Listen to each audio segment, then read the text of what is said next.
Chakra King, what's up, bro?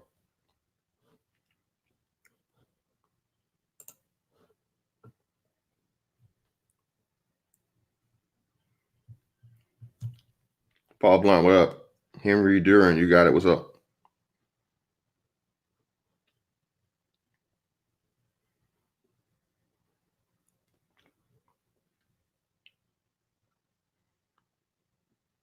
Send Star, what up?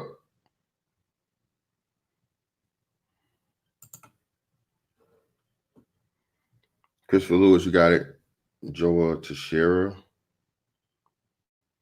Defaria, and Oprah. What's that about? Christopher Lewis. Kendrick King, what's up, bro? You got it. Major Ray. Dang, what up, Dang? You got it, Dang. You got it, Send Star.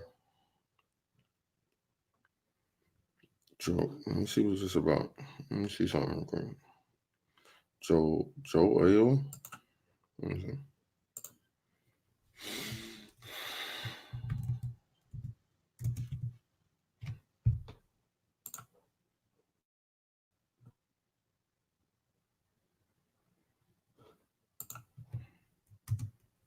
Oprah.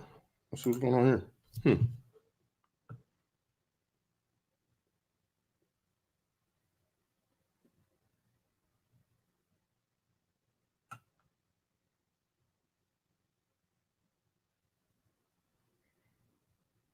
Oh shit. Oh, John of God. I heard of that. Okay. All right, cool. Tyrone Church, what up? Man Tomorrow. Yep. D-Mac, you got it. Hey, I see that, bro. I seen that. Nobody, he didn't even want to go there. I like it though. I don't think he gives Miami what they need in order to come out of the East. I still see Miami as a tough out, but that was a good pickup.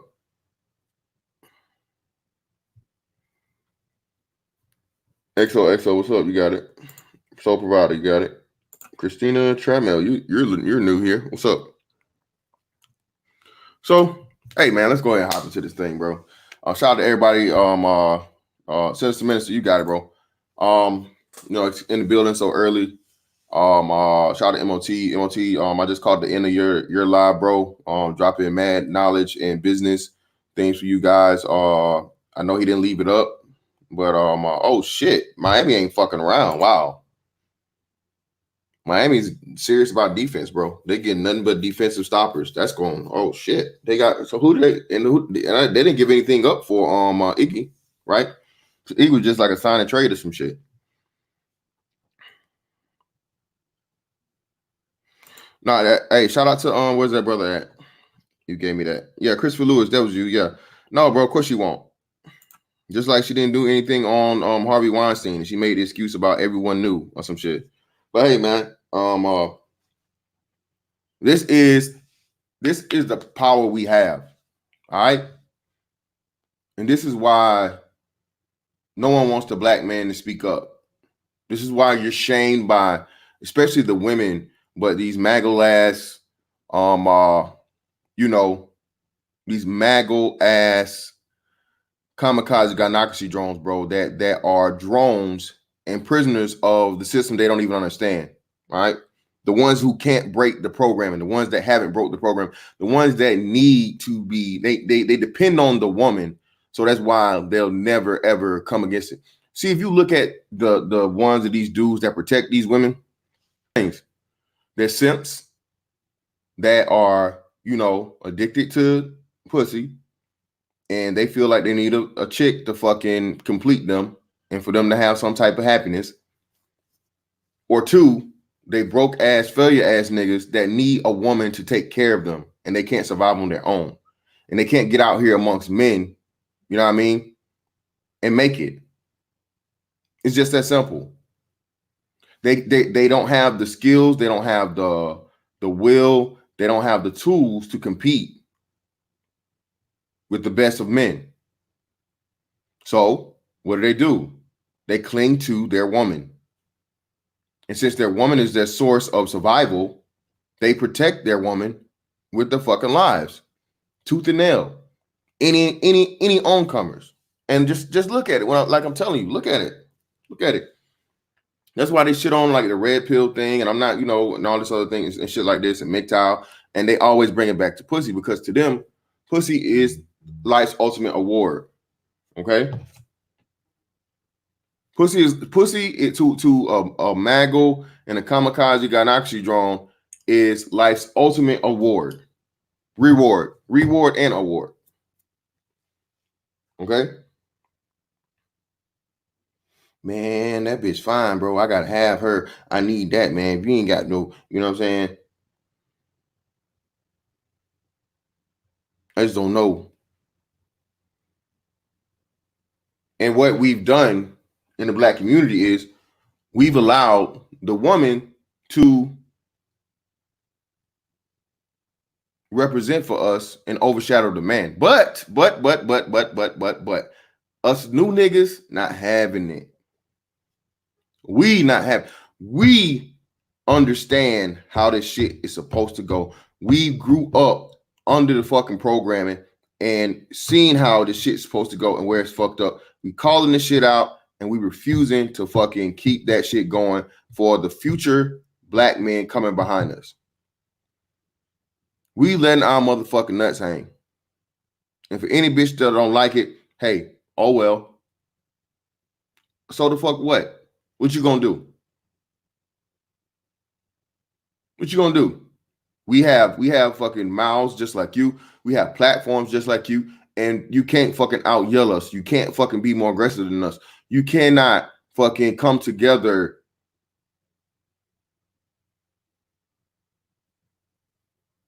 and create a fucking concentrated fucking battalion against whatever power you think you have. A woman can only go so hard, bro. She's not meant to go to battle with men. Point blank, period. Regardless of her money, regardless of her influence, her power. Because look at all the women, all the people that came against Oprah. Man, listen to this, bro. You know that, like I said, Robert Smith's been the richest black person in the United States for I think like 4 or 5 years running or some shit like this. Yet still he's not a household name like Oprah. Oprah's just a billionaire.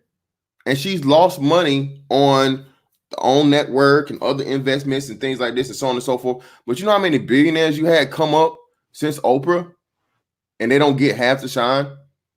You know, Michael Jordan is an official billionaire and growing. Michael Jordan's way bigger than Oprah will ever be, but yet still, you know what they don't do? They'll give him the celebrity and keep him in the basketball sports realm, but they will not acknowledge his business acumen. They will not talk about him being a billionaire. They talk about Jay-Z being a billionaire. Jay-Z not no real fucking billionaire. Jay-Z and Beyonce combined is close to a billy. But you notice the difference there? Who are they promoting? They're promoting Jay-Z because why? Jay-Z, you can't mention Jay-Z without Beyonce. No one knows who Michael Jordan's wife is. No one cares. No one knows who Robert F. Smith's wife is, really. No one cares. She'll never get brought up in the conversation. It's just Robert Smith's wife. It's just Michael Jordan's wife. But with Jay-Z, it's Jay-Z and Beyonce. You see what they did there? Even the accomplished men that they want you to know about is what? Is hand in hand, side by side with a woman. They want you to think, black man, that you need a woman in order to reach your full potential, in order to be as powerful as you can be. And that's just not the case. Am I saying we don't need women at all? Of course not. Again, shout out to Chronicles. Women are beautiful. Women are essential. Men need women. You need them. But they are an accessory. They're not the prize. You are. There's expectation on a man, not a woman.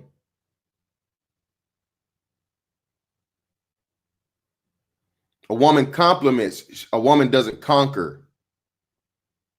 And so for so long, that's what we've been taught as black men who grew up in this last wave and the whole feminist and alternative lifestyle and all these things taking over.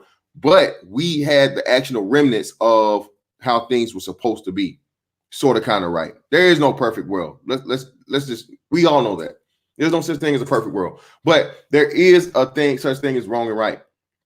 Don't give a damn how much you want to say this, regardless of your religion, regardless of so on and so forth. There is a lot of fucking things, bro.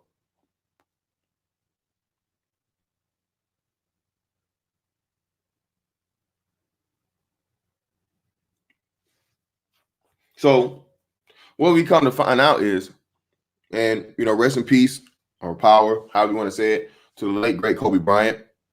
This is why we cannot allow the greatest of us, image wise. Again, like I said, I don't know. None of us know who Kobe Bryant was really on a personal level. Okay. Oh, he was this, he was that. You don't know him. Yes, I don't, but I can tell you this. He was calculated, intelligent, tactical, everything that a black man needs to, every trait that a black man needs to pick up on and understand. He were enough of those things combined to create the image that the world saw, regardless of who he actually was as a person. He was extremely careful for his image to be fucking almost impeccable after the whole Democrat thing. We all gonna mess up along the way. All right. But after that, you didn't hear no allegations or nothing about Kobe being out here on these hoes. He stuck strictly to basketball and business. He made sure to put his wife first and fucking hold her up to the standard that he's being faithful and all these things, even if he was still out here fucking them hoes. It's the fucking perception. And he learned that and he fucking utilized it immediately. And when you build yourself up as that, right? You build yourself up and you make yourself a fucking shield for the image of the black man worldwide. The troops will rally behind you to motherfucking protect that image.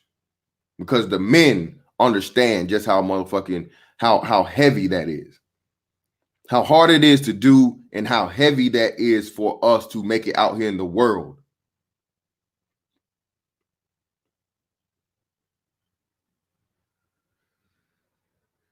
People say, "Oh, they just athlete. It's just this, it's just that." Well, tell that to the little Arabic person that whenever you walk through the mall or whatever, you overseas, Kobe Bryant, Kobe, and they say they got a smile on their face.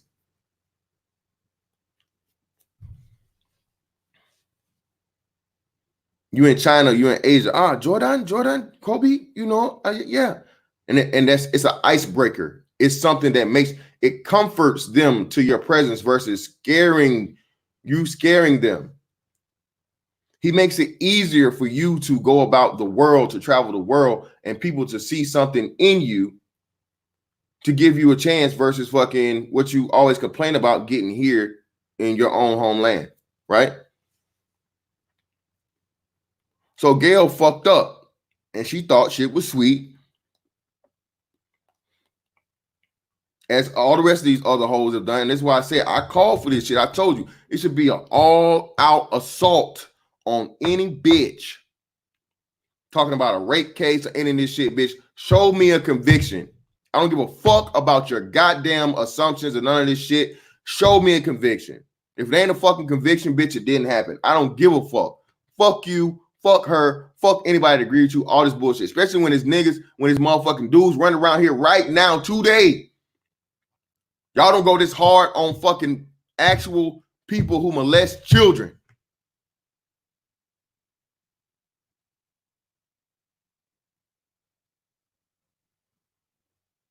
Y'all didn't talk this hard about fucking Jeffrey Epstein. After they killed him, it was just like, somebody did it, whatever. Nobody's fucking coming from Jeffrey Epstein and talking about how bad Jeffrey Epstein was. And Jeffrey Epstein was proven and was aided and abetted by the fucking United States government in a fucking child trafficking fucking scheme, bro.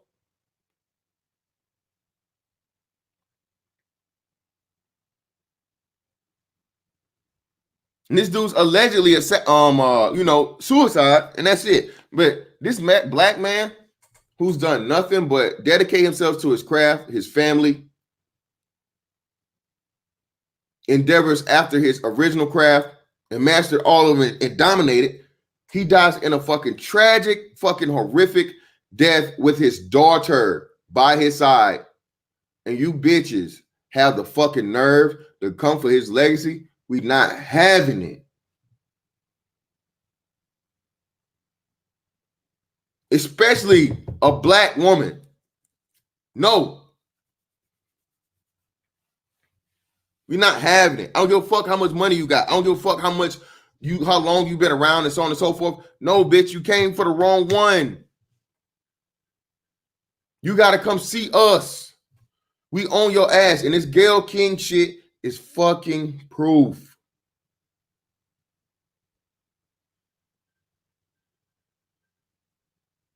This Oprah shit is fucking proof.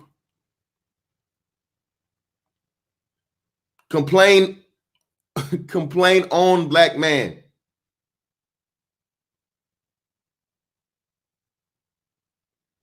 Complain. Stop suffering in fucking silence. Stop being the fucking world's toilet. Stop being fucking shamed and guilted into fucking trying to express yourself. Because what society's been doing to you for your entire life has been telling you, oh, well, how are we supposed to know? You ain't never say nothing. You ain't say nothing. Again, when a motherfucker flips out and he beats everybody's ass in the fucking room or beats the hell out of the woman, oh, you a woman beater, you this, you that, you this. But look, man, I've been trying to do this. I've been trying to work with her. No excuse, no excuse. Go to jail, you fucking woman beater. I've been trying to talk it out. We don't care, woman beater. You're a woman abuser. Or the motherfucker go to the extreme and go get that motherfucking pistol and hey, kill everybody in the house. Oh my God, what's wrong with him? It's not mental health, and it's never mental health for a fucking black man. You're just raged and uncaged beast.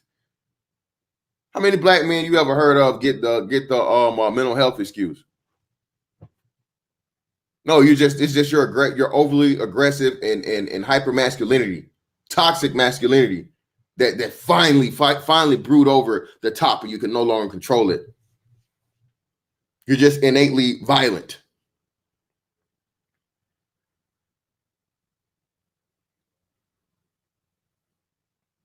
Exactly. I told you this, man, and it's fucked up. And like I said, but shout out, you know what? Shout out to Lisa Leslie. Shout out to Lisa Leslie. And that's why I can never ever say all, man. I get close so many days. But people like Lisa Leslie come along and you know what they say? Nah, man. I am not going to join in on the feminist and fucking man hating, especially the black man hating club for you bitches. I'm gonna stand strong for a friend of mine and a man that I knew was fucking great. I don't need you bitches. I'm accomplished my damn self. I'm respected in my own right. I'm my own woman. So I'm not going to tap dance, sing the song, and motherfucking jump on the fucking name and legacy of a man that I know for a fact was great. I refuse to do it. So a special, huge fucking shout out to Lisa Leslie. For you that don't know, Gayle King did an interview with Lisa Leslie the other day talking about Kobe Bryant. And of course, the bitch had to slip shit in there about the rape allegations in Denver and so on and so forth. And Lisa was just like, hey, look, leave it alone. He wasn't convicted. And Gayle, well, you know, there was a settlement. It was settled out of the case never finished because she didn't want to testify and all this bullshit. And Lisa was like, hey, what did I say? In a nice way. She didn't get ghetto. She stayed professional. She stayed tactful. And she defended the fucking not, man. That's what I'm trying to tell y'all, man. You have to understand how important and how impactful one man can be. It all starts with one person. Even this quote unquote complaining shit. How many times, man? How many fucking times have we fucking been in the situation and we found out here in this space, right? That black men among different age groups, among different fucking economic standings, different regions, have had the same life story. And you sat back your whole life thinking, bruh, I'm the only person going through this shit and no one gives a fuck. No one cares. And thinking of shit, should I handle it this way? Should I handle it this way? I'm thinking this way. I'm doing this. I'm doing that. And everybody looking at you like you're a fucking alien because niggas are so fucking dysfunctional. And I'm saying niggas, not black people. The majority of fucking black people allow themselves to be motherfucking overshadowed by niggas, and the niggas make all the rules and all the ways you should do things and have the dominant fucking opinion. And when you act outside of niggas, you get fucking attacked by the goddamn by the colony, bro. The Queen Bee programs that. When they see you talking about going to get custody of your child, or they see you saying, hey, I don't have an issue with talking about child support at all. Oh, you just don't want to pay no child support. You don't want to take care of your kids. Well, bitch, first and foremost, taking care of your kids isn't fucking financial first. It's actual fucking teaching, protecting, all of those things first. Actually being there first before any money is exchanged in fucking hand. That's what fatherhood is about. But y'all only give a fuck about the check, about the money. Because you know why? Who gets it? Not the child. It's been proven time and time again. You don't spend the shit on a fucking child. But I'm not going to get off on that tangent. How many times have we fucking men you never ever meet in your life, you never seen a date, and y'all have the same story? Bro, you know do you know how fucking stupid I felt to find out that, like, damn, bro, you let this chick trap you and finesse you into fucking having kids.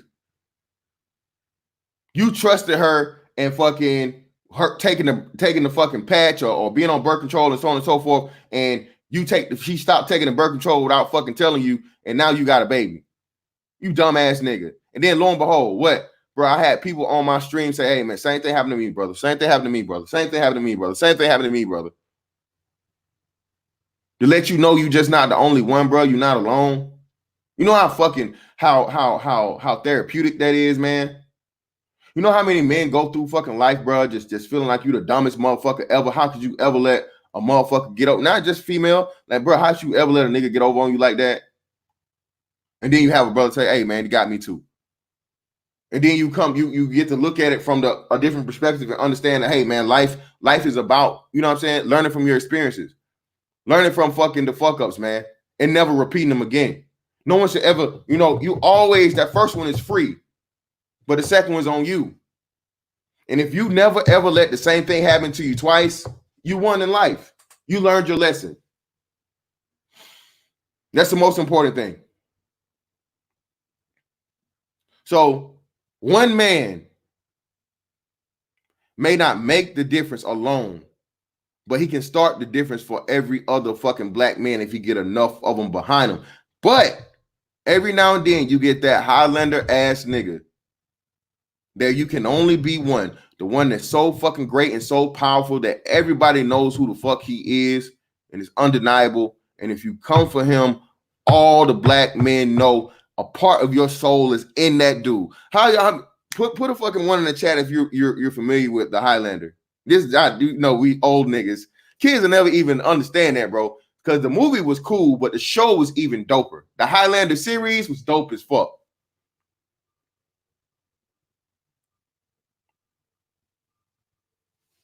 Put a one in the chat if you remember the Highlander series. Dope ass series, right? And what did the Highlander do? The Highlander went through and had fucking sword fightings and shit. Y'all know how many nights I motherfucking stayed up, nigga, and they had that motherfucking fake ass replica Highlander katana with the fucking the white fucking ivory, with the white ivory fucking dragon head handle. Nigga, you know how many times I wanted to go steal my mama's credit card and buy that motherfucking katana, nigga? It would have been worth the ass whipping. I remember I was saving up birthday money, man, but you had to have a credit card. So I was like, fuck. Fuck. I ain't got no damn credit card. You had to stay up at 12 midnight, and then they start adding in, you get the motherfucking knife set. Not only do you get the Highlander sword, we'll throw in this wonderful set of Bowie knives. But the Highlander, basically, for those who don't know, was a story about this man who was immortal. And being immortal, he lived so many lifetimes and things like this. He's had, females and lovers and things. But the way you stay immortal is you have to fight other immortals, and you have a sense. It's like a sixth sense, the sense that another mortal is around. And the way you do it is you have a sword fight with the immortal, and the person that wins, you decapitate them, and you fucking take on their soul. I know it's a little esoteric and things like that, a little wild once you understand the deeper parts of it. But hey, it's entertainment, okay? So you have a great man, and the whole thing was what? What was this shit before he cut the head off? The iconic line. What was the iconic line, people? January, man, you damn right, nigga. You know how many sticks I picked up, nigga? You know how many sticks I picked up for the sword? Thank you. It's Twizzy. There can be only one. You know some dope ass shit that nigga to say before he fucking cut your head off? There can be only one.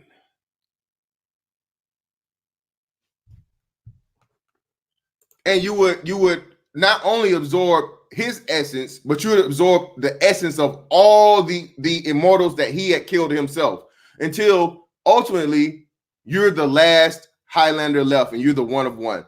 Men like Kobe, Jordan, these other great men within our lifetimes, those are our Highlanders, bro.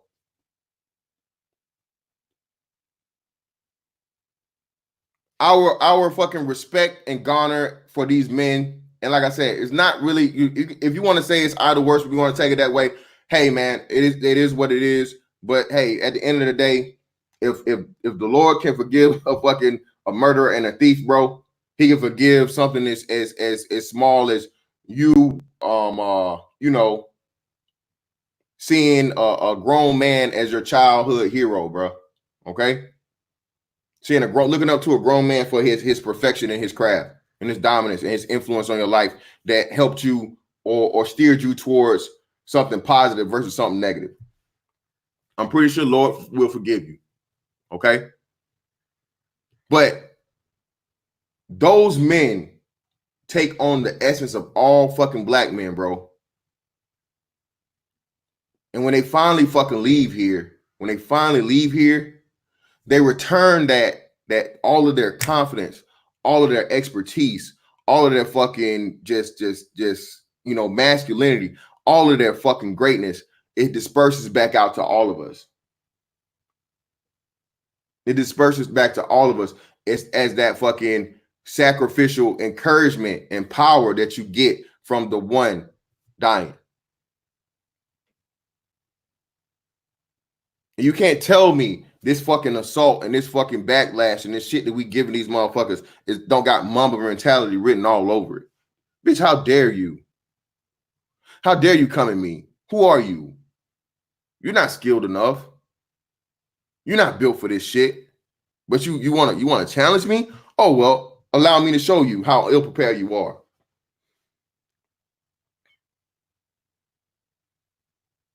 You came for the image of fucking one of our fucking Highlanders. And what you didn't know, you didn't fucking plan for, was, again, his essence being fucking dispersed back into all of us. So when you came for him, like you said, the little bit of him in us had to come for your ass. Straight for your neck. He's not gonna let you fucking disrespect one of the best of us. What kind of coward ass shit is that? Those days are over with, man. It's a new day. We keep telling y'all this, bro. This is why I tell y'all the shit we doing is important. From everybody to the fucking content creators on here on this little bitty ass space that people are starting to notice and shit, bro. We're not only having impact on the fucking the black community and the fucking status of the black man, the respect of the black man, the power of the black man, bro. We're speaking on political shit. We're influencing politics, bro. We're influencing economics, the major and most important things of a fucking society, of a functional and successful fucking society, demographic, race of people. We're addressing all of those things. Not all of us all at once, but everybody has their thing, right? And a lot of us are fucking multifaceted. I had a brother ask me the other day, what do you think he was thinking about switching from trucking over to the to being a mechanical engineer? Holla at me. I've been doing this shit for I've been working on fucking airplanes and helicopters my whole career. That's my expertise. That's my wheelhouse. I can talk to you about a plethora of different things. Politics ain't really my thing, but I know about it. I have a good enough understanding to tell you what you should be doing and come to find out. Like I said, things I was saying has been fucking in my thought process. Again, this is why it's important for us to come together. Oh my bad. Shout out to Don Gordito, bro. Appreciate you. Gail Hush and make that ass clap. I don't know if you want Gail to make that ass clap, man. Gail old, bro. Gail be having them wigs on looking like Roger from fucking American Dad.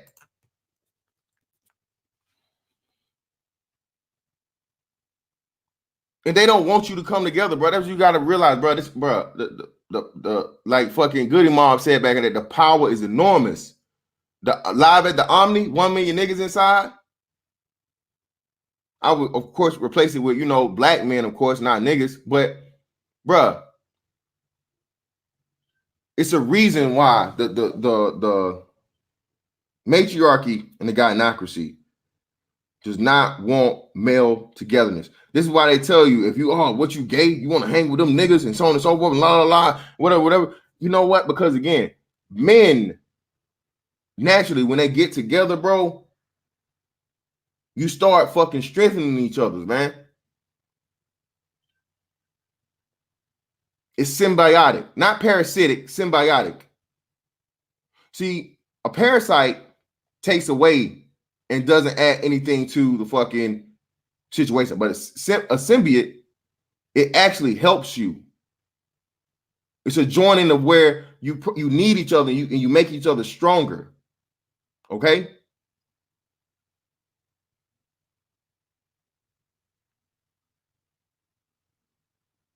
And what's been happening, especially over these black male spaces, bro, is that black men are coming together and you're linking up and you're saying, well, hey, man, look, I know about this. You know about that. Can you help me out with here and I'll help you there? And we both become stronger. I have a link to this, or I can dabble in that. What do you need here? I can give you this, if you can give me that. You can get me into your space, I can get you into mine. We're starting to do that, people. Black men, we're starting to do that. This ain't just niggas complaining, quote unquote. Anything you say against the fucking gynocracy and the matriarchy, bro, is going to be listed as complaining. They want you to just shut the fuck up and take it. That shit's over with. This is the power of complaining. Trust and believe me, bro. I done seen this shit even work at work. To let a motherfucker know, look, man, this shit done gone far enough. It's some bullshit. Razor 666. Thank you, brother. The question is, since bitch ass thrown CBS under the bus, what are they gonna do with her? Hey, Razor, exactly. Hey, you see how big that fucking reaction was, bro? Carlos Way, they don't know nothing about it, bro.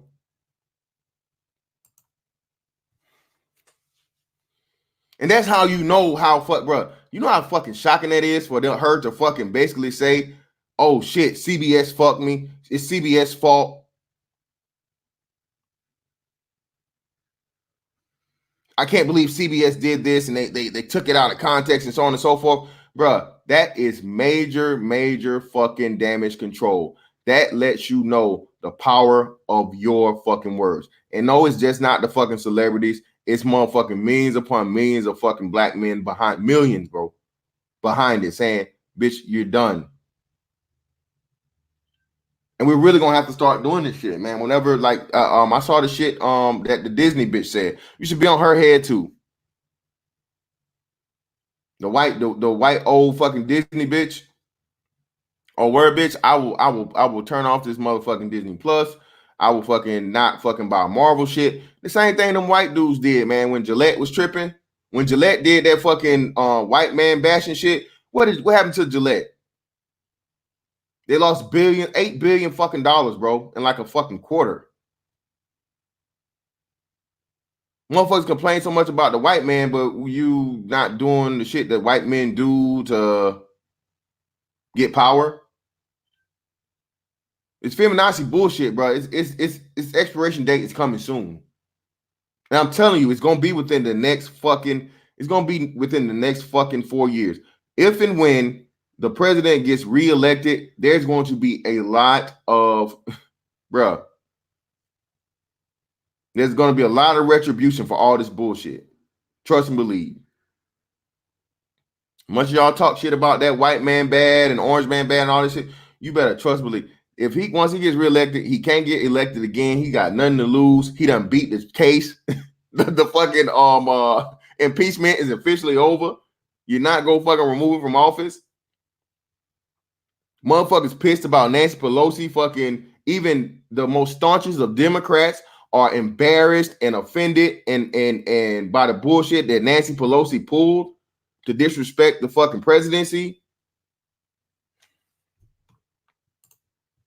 Was that her doppelganger sitting in the chair asking those questions? The unaccountability is jaw dropping. Hey, bro, no, you know it, bro. Sean Carter, you know that. Nah, that's why I say that too, bro. Y'all go too easy, man. There's a lot of shit that out here, bro, and that's what trips me out when y'all when niggas go to Neil. You got it, bro. What's up? After his death, or does this public attack thing matter only when it's a black woman? No, Sean Carter, I railed against all that shit, bro. Motherfuckers tried to clown and shame niggas about, oh, you idol, you celebrity worshiper and shrines and shit. Well, nigga, hey, look like to me that I guess the country of Italy is a Kobe worshiper too. You know, huge stars in soccer and whole soccer teams are Kobe worshipers too. You know, your greats like Randy Moss, Kobe worshipers too. Michael Jordan's a Kobe worshiper too. All these other great people that gave their condolences and told stories of how great this man was and the influence they had on his life, the impact they had on his life. Hey, I don't mind being in that company. This is a black man saying this, trying to shame another black man for having a fucking a childhood hero. Fuck him. No, Sean Cole, I know. That's just for people that may don't know. I know we good, baby. We know. Yep. But D-Mac, this is the thing, D-Mac, and this is another thing that people don't understand, man. As big as Michael Jackson was, Michael Jackson's been gone far too long, and the people and the group of people that were fans of Michael Jackson like that are far older. The people that are really in touch and big Michael Jackson fans, most of them are his age or older. This younger generation don't know shit about Michael Jackson like that. Their parents didn't even play it like that. But you know, you fucked up with Kobe. Kobe is now. Kobe is a current multi-generational fucking icon, bro.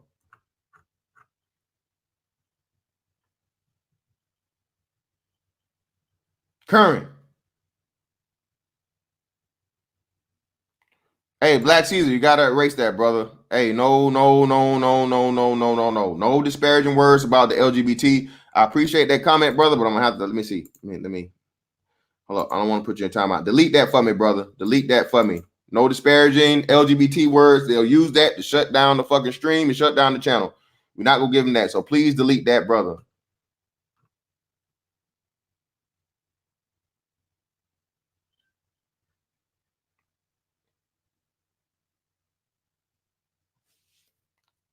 Listen,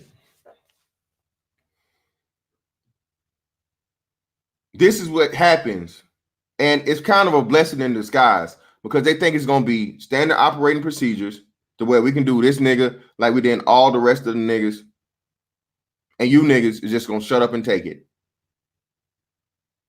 But lo and behold, like they said, you picked the right nigga today. You asked for it, nigga here now. You want to be your nigga? Nigga here now. What's good? All that shit you talking, what's good? Bitch, how dare you? Who the fuck are you? You know what the hell this damn man meant for the fucking black image? You know how much fucking pavement and fucking doors were open and groundwork was laid?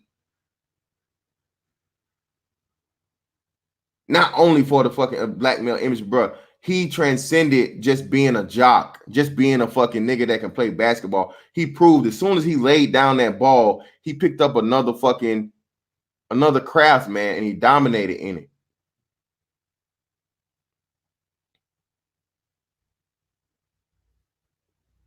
Yeah, exactly. The motherfuckers don't even know how to motherfucking work the internet like that, bro. They're not in social media and shit like that.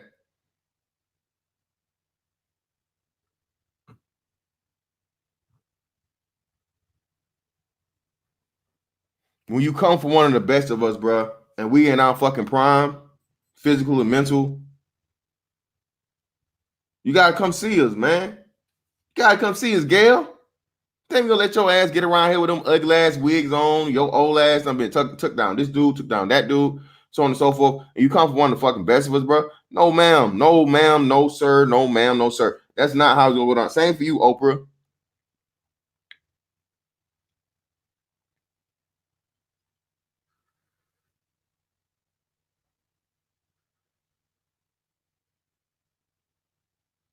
You're not more motherfucking important than Kobe was. You're not more impactful than Kobe was.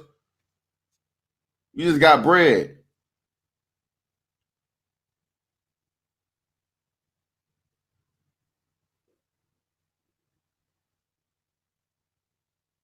I keep telling y'all, man, and when you see and that's why it's important. I keep telling y'all, we can't just do this on the outward stage, bro. You have to fucking put this shit into real life, bro. You have to fucking incorporate this shit in the smallest of the smallest things. Practice makes perfect. You have to utilize this, bro. If and when you can. Don't be stupid, you know.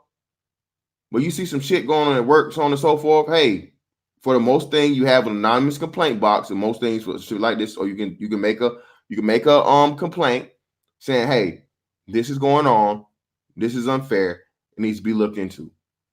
Not only does it serve a purpose for making them aware, but it actually for you, when you type up that email or that letter or so on and so forth, and you send it, it's a tracking point for you to say, hey, I officially made a fucking complaint about this. Nothing was done about it. And that may help you out later on. And if you're wrongfully fired, or someone tries to flip the script and say, oh, well, he was aggressive and he was trying to come on to me and all this other shit and so on and so forth. Nope. Look, wait, whoa. Here, you see this right here? You see the date on it? This is when I wrote this. I know you guys received it. No, this is retaliation. This is fucking reprisals for me complaining about an issue that I have in the workplace. So fire me if you want to, but you will be hearing from my attorney, and we'll be taking that nice little settlement. Or we can just get it up out of here anyway, because I see since you're gonna pull this bullshit, you're gonna make it, my time here is gonna be difficult, and you're gonna be looking for any other reasons. And I don't feel like working on pins and needles. So we can just do a nice little severance package. You can write me up a very positive recommendation for my next job, and I'll just, I'll just find employment elsewhere. You have to start thinking, bro, in power. But more importantly, in these spaces, bro, when again, in these small little spaces we have to fucking protect them. We have to fucking create and uphold the standard. You have motherfuckers running around here lying and just saying stupid shit and calling motherfuckers the most egregious of fucking things, bro. Bro. Shout out to Prophet of Thought series, bro. Shout out to X. Shout out to my man Supreme King Coon. In the middle of a debate last night, bro, we had individuals calling men pedophiles. Again, we picking back up on the pedophile shit. Men with not even a charge to their name. They're claiming that SYSBM is nothing. Is just a fucking pedophile ring, and every girl on the fucking SYSBM picture is underage.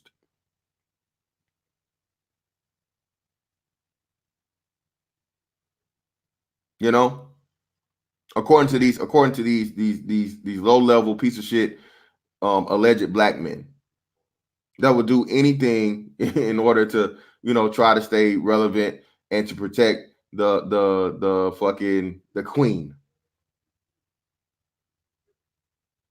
These are the individuals that not only attacked the legacy of Kobe before his body was fully recovered and all those things, him dying with his daughter.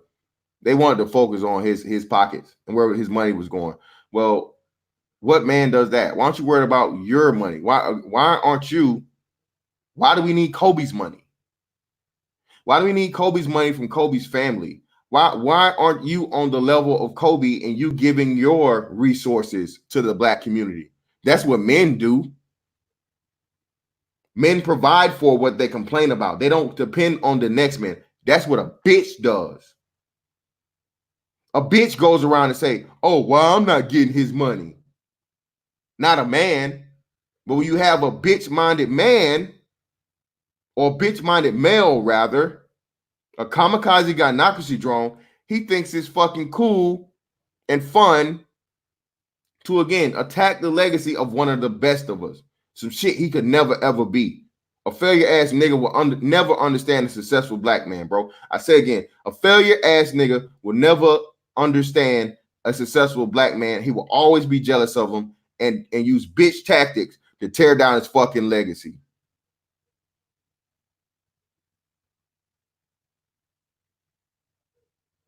And this is why I tell y'all, bro, I know you grown. I know what you do, but y'all entertaining the bullshit and not fucking shutting that shit the fuck down. You're hurting your own interests. You, again, would you show up for fucking the public hanging of another black man? Would you show up? Would you buy a ticket to that? That's what you're doing when you're entertaining that bullshit and even have some discussion shouldn't even be had, bro. Y'all not understanding that. I understand free speech and everything like that, but some shit is just downright disrespectful. It shouldn't even be broached, period. It should be a line of black men saying, nigga, this is too far. Fuck you. Shut the fuck up. We don't want to hear it. Point blank, period. You and your hoes, your whole ass, dumb ass, broke ass bitches can talk about this. We're not going to participate. We're not. If you're not going to counter it with fucking direct fucking hellfire, brimstone, artillery, and heavy fucking disrespect, and you gonna shut your bitch ass up and listen to me, how dare you disrespect one of the best of us like we're doing Gayle King right now for these little bitty ass. Look, bro, this is what I'm trying to tell you. If you, bro, you have the power. Thank you, David Monroe. It's not.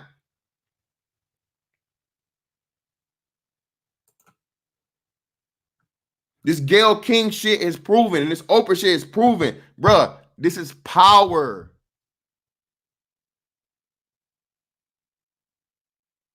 You making the untouchables, the motherfuckers that done had free reign for years, 20, 30 fucking years, of telling you black men ain't shit, lay it down.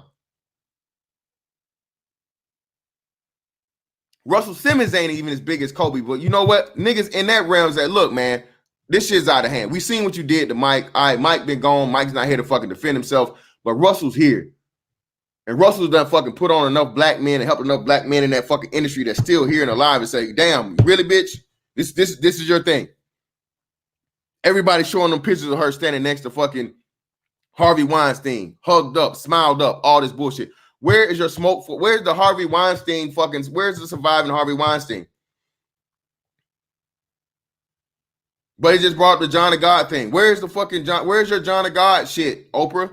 You promoted this man. You promoted him. Where's your John of God special?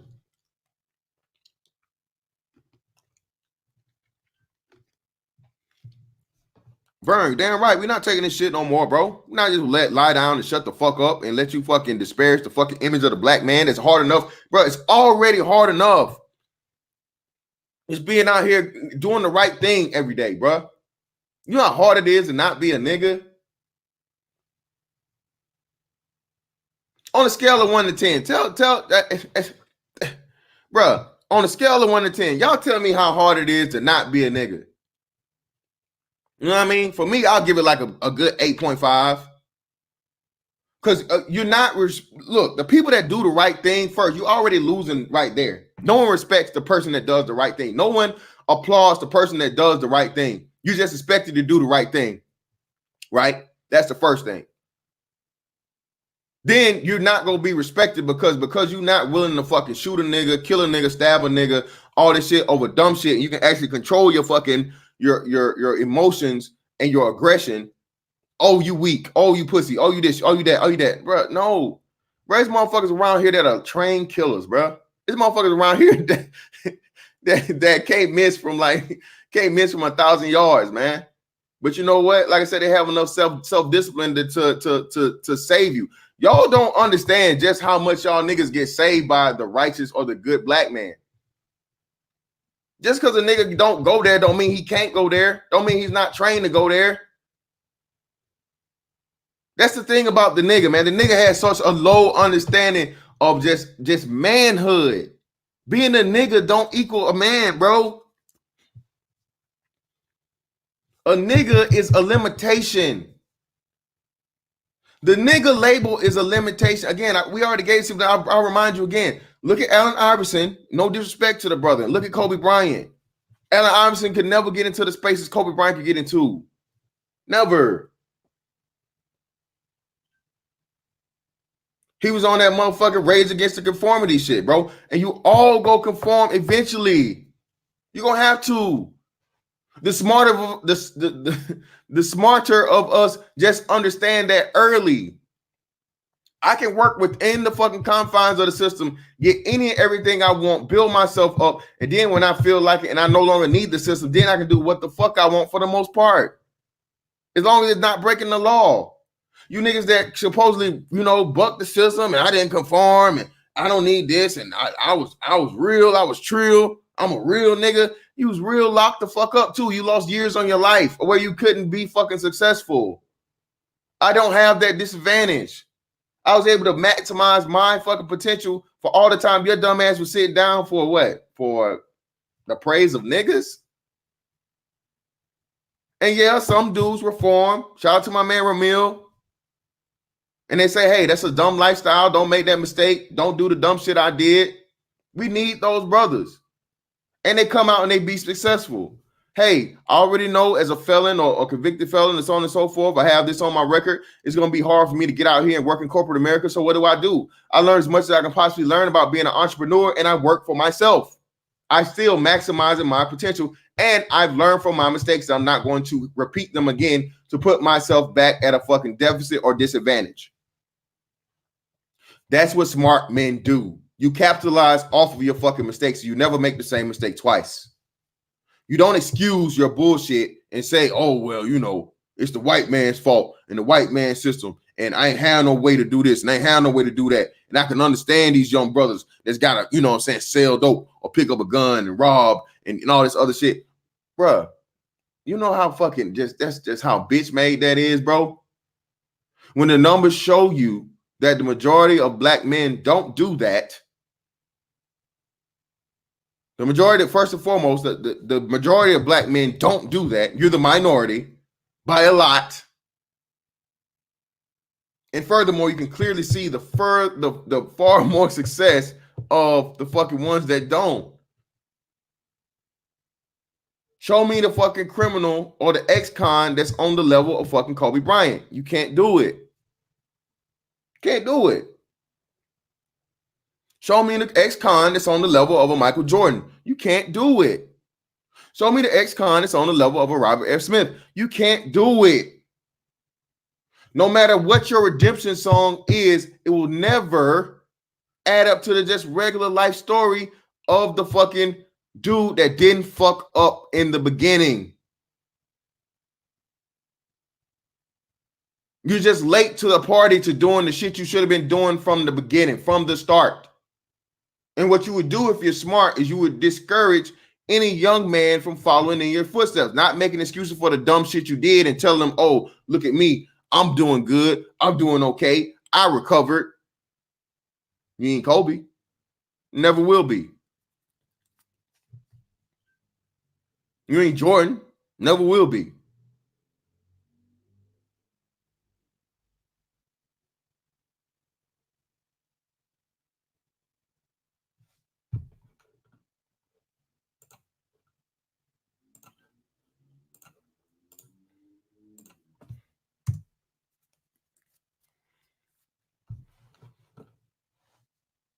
But man,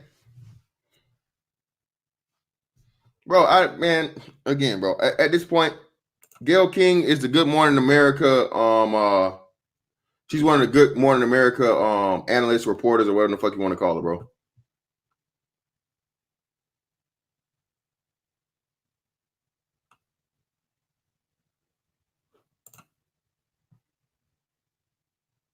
Facts, GMB. Shout out to GMB, bro. Georgia boy, he's not a billionaire alone, man. Him and his wife combined to be a billionaire, bro. But I get your point.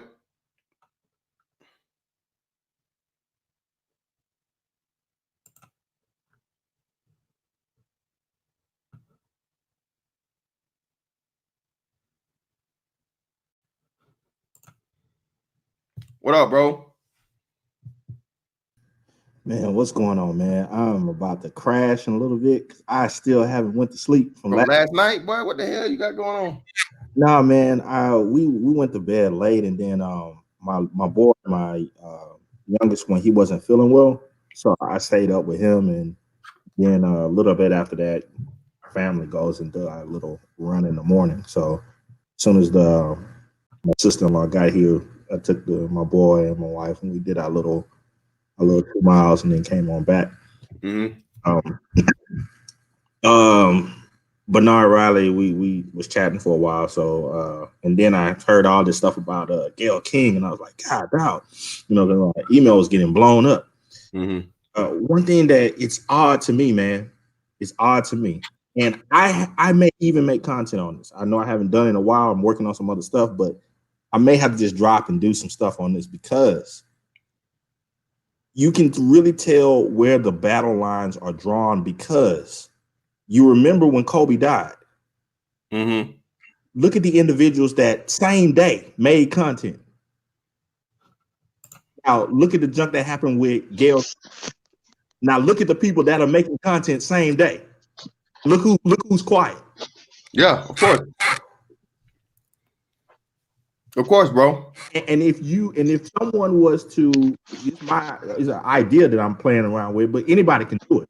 If someone was to go and do that interview of Gayle King and then go back to some of these other places within the black manosphere, as it were, and so forth, and look at the exact talking points of some of these people and then put it right next to what Gayle King was saying.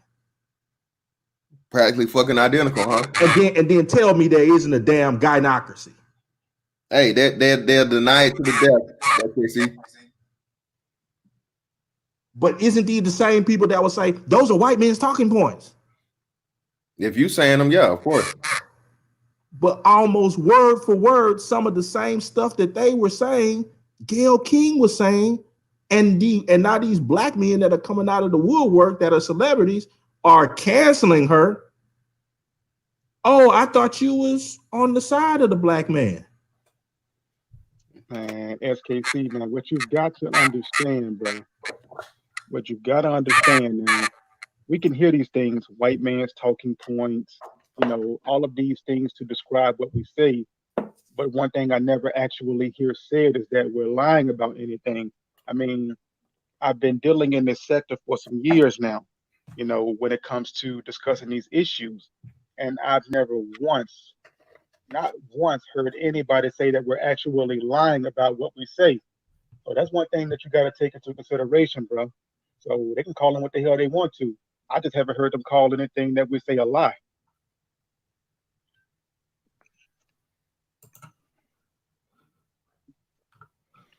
Look, man. Shout out to S. Carter, bro. After all this stuff, man, no apology. Of course not. And let me say this, bro. I mean, I don't mean to, were you about to say something, SKC, bro?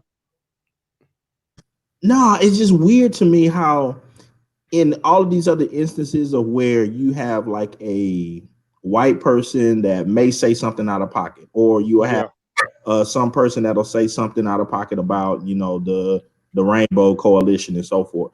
yeah. I mean, either same day or next day, it'll be, oh, I apologize. If these comments were taken out of this and so forth. I sincerely didn't mean it to be taken this way, and blah blah blah blah blah blah blah. Nothing. You didn't say you didn't even think inside of your mind to even say I'm sorry or I apologize if this offended or so. None of that. Hey, man. Right quick, man. Let me say this. Let me say this, man. In reference to the entire thing, bro.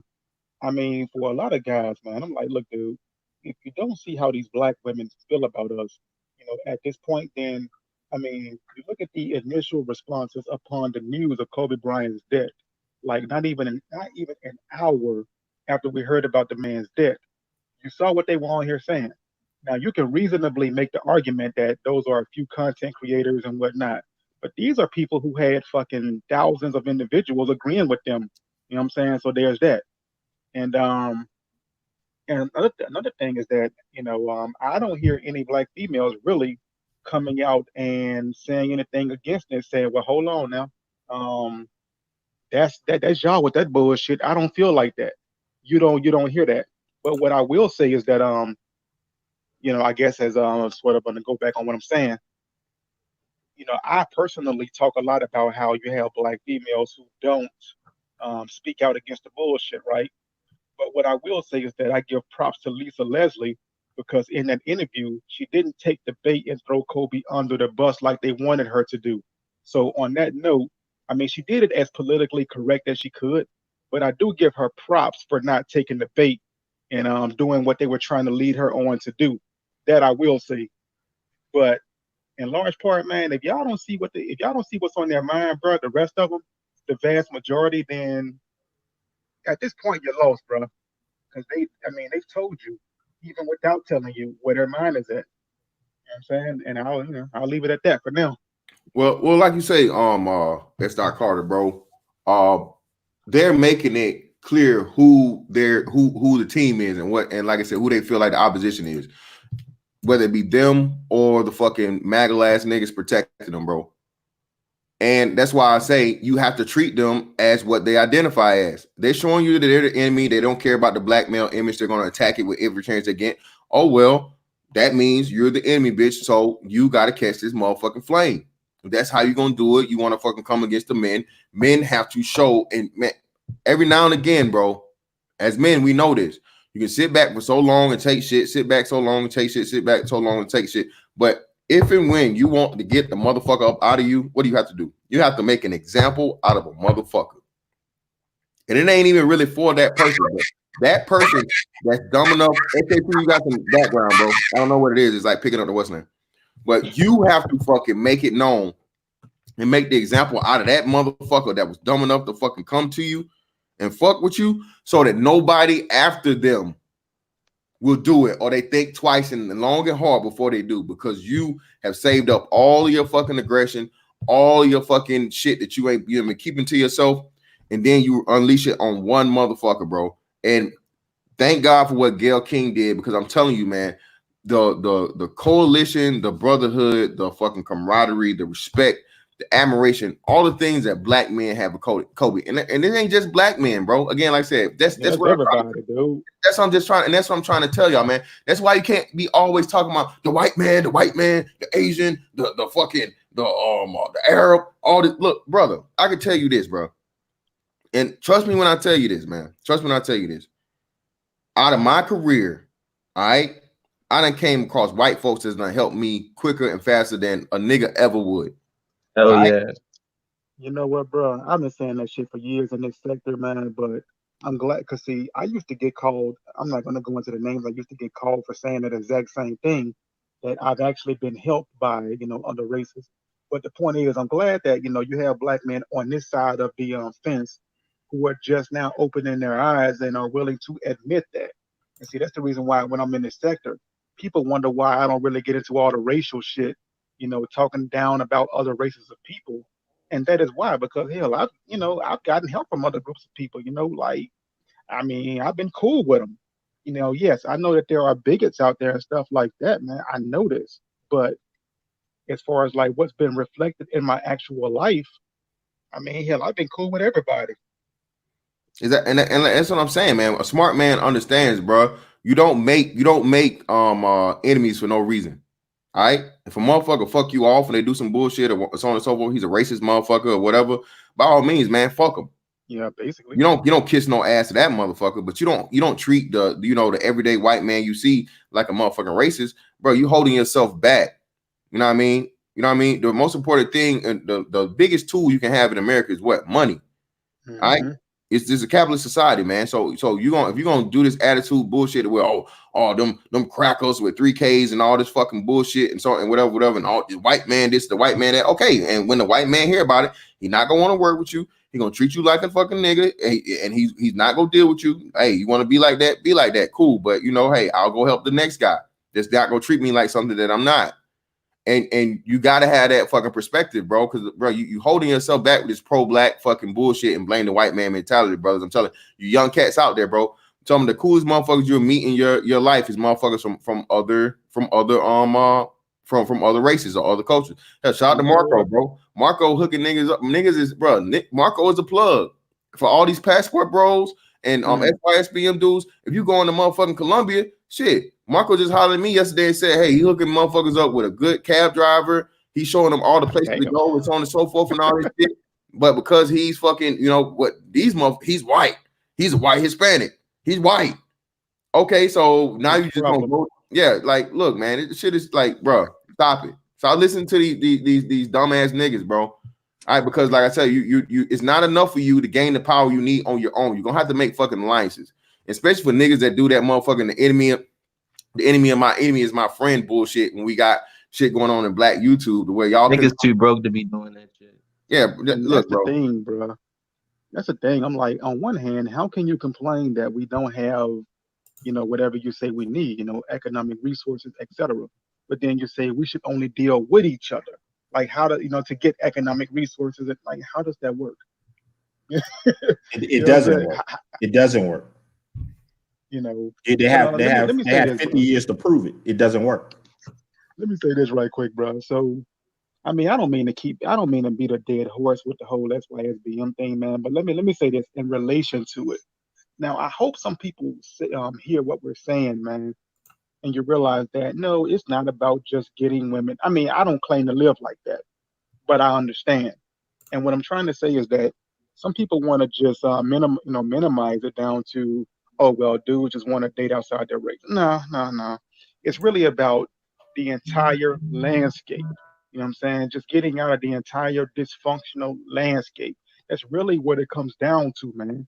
Because we're talking about how the quote unquote community as a whole treats its most productive men. I guess to some degree the women too. But particularly the most productive men, we see this. we're talking about how unless you have some damn look, if you're a man who's achieved something like your Kobe Bryant's or whatever, the only way that they'll respect you is if you have some fucking redemption story to tell about how you know you done killed 10 niggas back in the day, and you did a 50-year prison sentence, but all that kind of shit. That is the only way, man. You know what I'm saying? But if you're a guy who did it right the first time, didn't go through any of that stuff, you're gonna have a mighty hard time, man, if you choose to stay, and try to make things work alongside these people, man. So that's really what it boils down to, getting away from the dysfunction. It's crazy, man. We saw this before with what was it, Nate Parker, with Robin Robbins, I think that's her name or whatever, and Yep. she was the dude was doing a movie, Yep. Nation.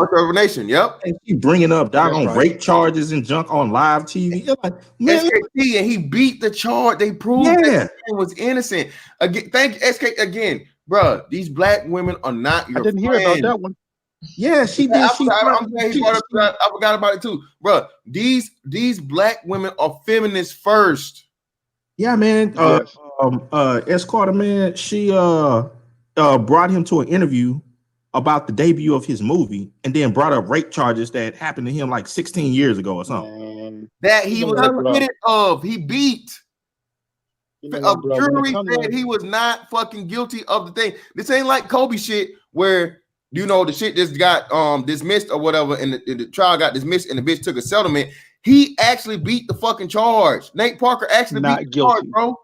Yeah, yeah. And then you think about that in the backdrop of all of the other instances of where you see black women try to clown black men on national TV. The whole thing with Beyonce Knowles' mama.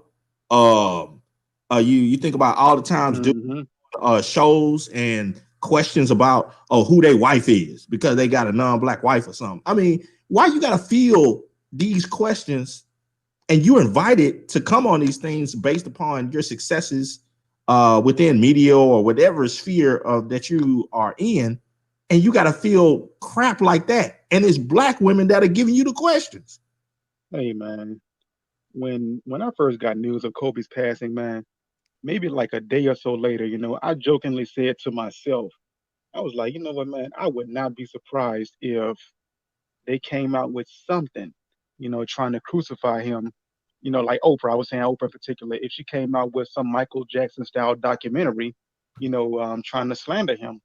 But see, the thing about it, the more I thought it to myself, I'm like, you know what? It's gonna happen at some point. But what I am surprised about is that it happened this soon. I'm like, yo, that was just.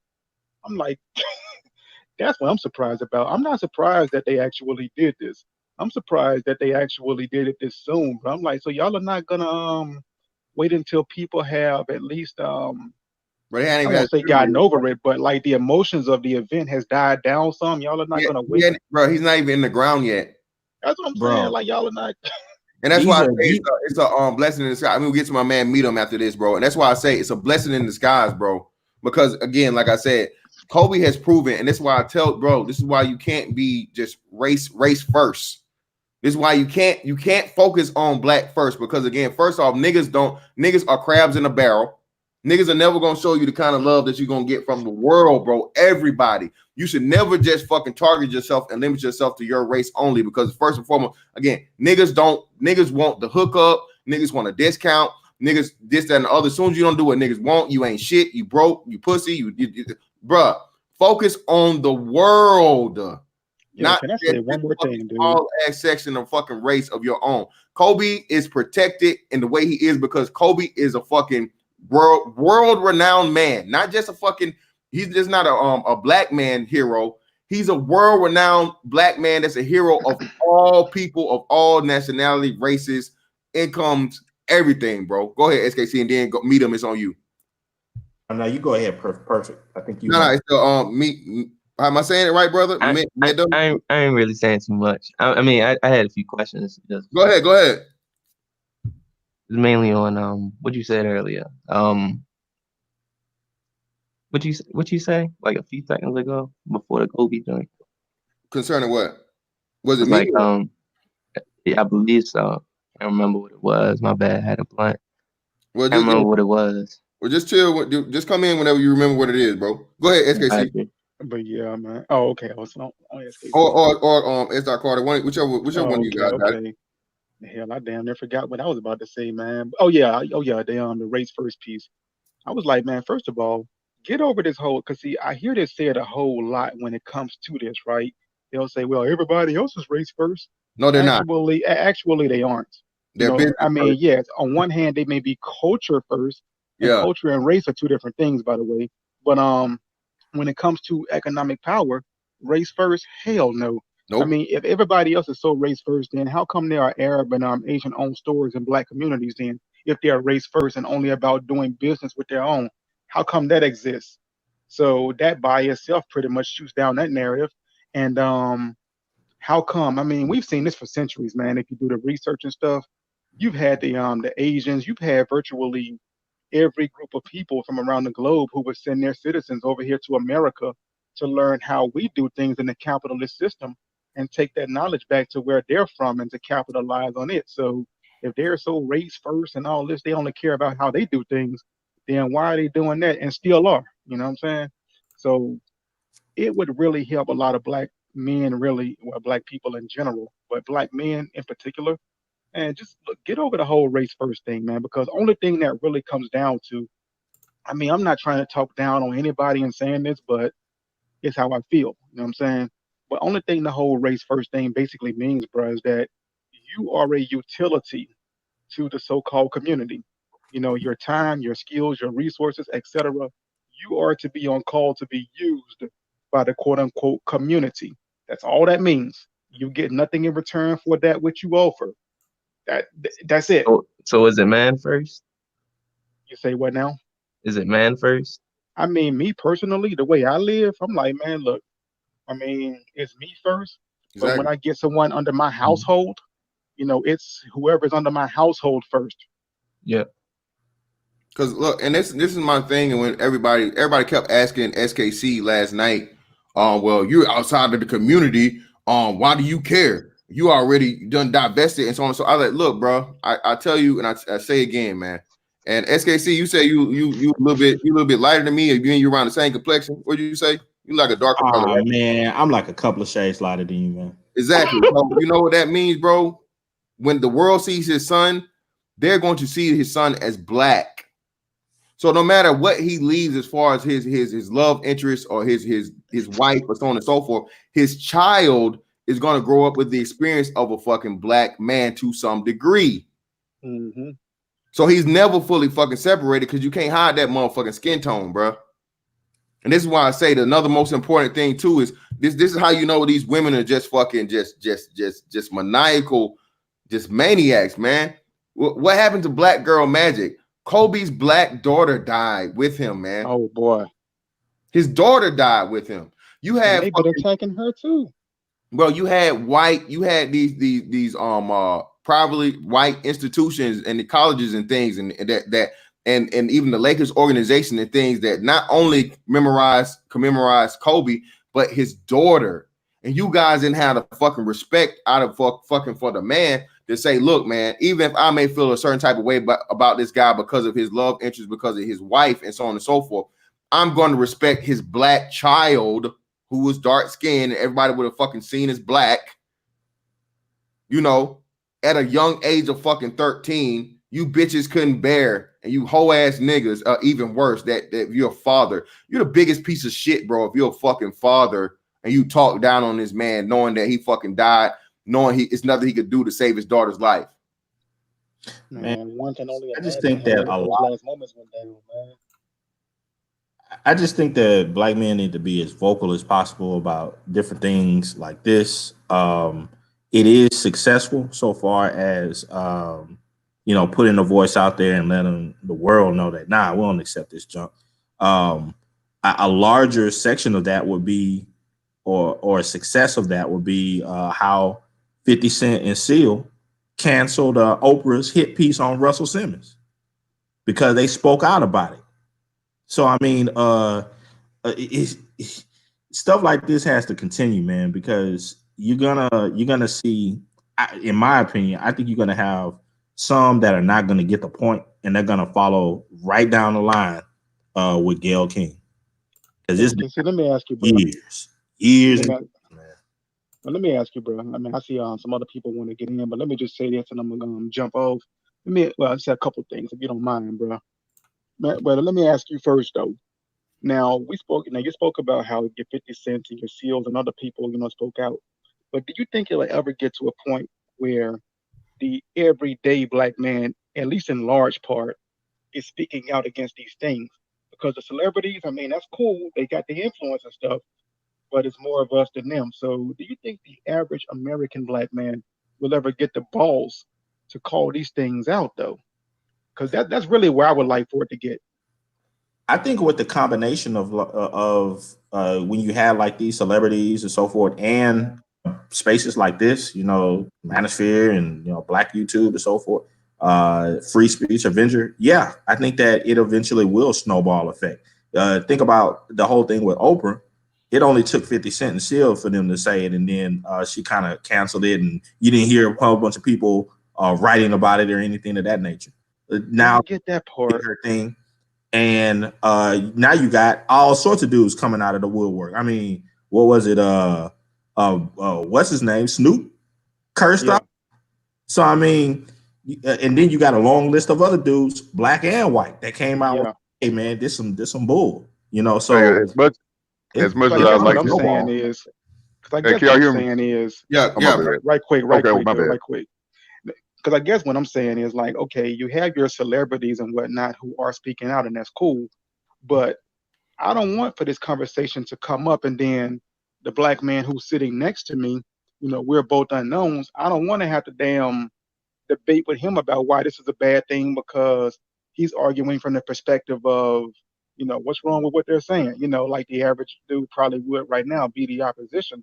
So I'm like, when will it get to a point where it's like, at least in large part, this man who's sitting next to me, he sees these things, much the same way as I do.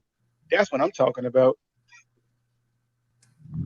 Yeah, I was gonna say, as much as I'm glad that Snoop and Boosie came out and called out Gayle, but this is my problem with what they were saying. They were basically saying like, why what type of black person go after other black people?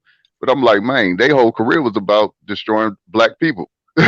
Snoop Dogg, Boosie, so it's like, I mean, I understand what they were saying, but it's like y'all whole career is based off destroying your own kind.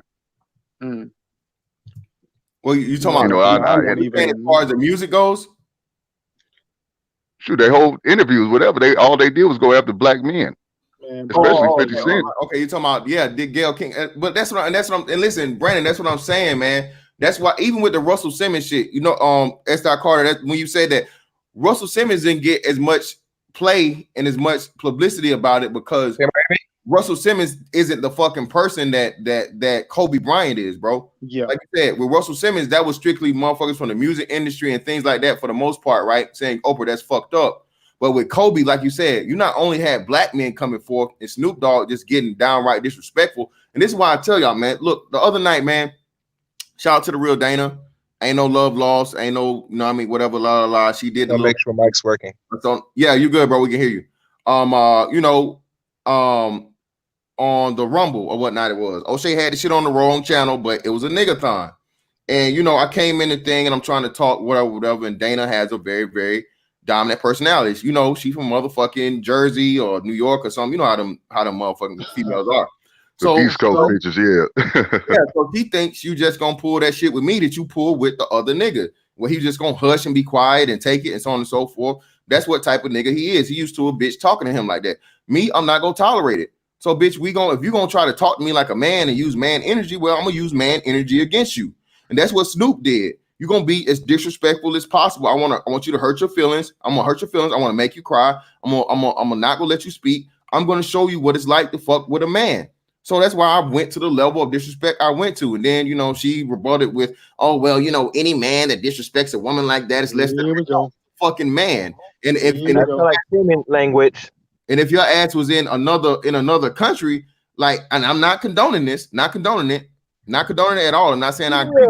Fat ass, she would have got backslapped if she was in the equal rights, equal lefts. Bottom line. Yeah, you would have had hands laid on you. How dare you? You know what I'm saying? In some parts of the Middle East, and you travel Miss Fantastic, you go to some parts like Africa stuff. You know, they find a woman do certain things and put them in a ditch in the hole, and they take some big stones and bust you inside your head till your head bleed. Oh shit. Yes. I mean, I know about that, but just hearing about it, like the way you just described it, like Stone Yeah, them, man. stone them. No, but it's not. That's what they do. yeah, I Even mean, like I said, I know about the price. Like But I I'm saying saw a just the way you video just in described it. I saw a video somewhere at Dubai or something. They made a husband beat his wife because she was disrespectful. yeah, They made him do it. it's your job as a They man. made him do it. He didn't want to do it. The boy was crying, man. He was crying. They made him do it. I am not condoning that. I am not saying I support that or suggest that or so on and so forth. But again, what Snoop Dogg did was a verbal fucking beating. But like I said about Snoop Dogg, man, he Is was it on talking YouTube? about. Is it fantastic? Huh? Is it on YouTube? It's on Twitter. Yeah, it's on somebody everywhere now, I'm man. about to find People him on showing it. Twitter. Yeah, but this is my thing. Like he was just bringing up race. I'm like, dog, you've been doing the same thing she was doing. To be honest, talking about killing niggas, talking about robbing niggas. Like that's what Boosie and them been doing. So I don't know why they even. I could see if they brought up just the man of Kobe, like you don't disrespect Kobe or whatever. But Nigga, to bring up race, nah, they some hypocrites for that. Well, bruh, and Brandon, as a Louisiana native, bro, as a Louisiana native, as far as Boosie, you're talking about a man who just fucking back in 2014 beat a damn murder charge, 6 murder charges. So Nigga, I don't even want to hear that shit. yeah, hey, listen, bro, like, that nigga's the Grim Reaper, like in real life. And made fun of a dude dying not too long ago. Who Yeah, missing? over Who? some Instagram shit, but it was talking shit on damn. Instagram about his son, and hey, that nigga disappeared. But listen, I mean, Brandon, you got a point. yeah. You got a point, Brandon. I understand that, man. But you know, no man is perfect, and at the end of the day, like I said, you take the good with the bad. Shout out to SKC for coming through. Appreciate you, bro. See, like it'd be a different. Like if they stop making music like that, but they continue just making the same music though. Well, no, especially Boosie. Snoop more on the fun side now. Snoop ain't really been on no gangster. Right, that's what I'm saying. Boosie do. Boosie still make that type of music still to this day. Niggas killing niggas and you know, well, that's who Boosie is though. You know, that's. But I mean, you can't call out Gayle on some race shit though. If you doing the same thing, is all I'm saying. Like I can understand Fantastic and us doing it, but not you. You the one who was out there doing that shit.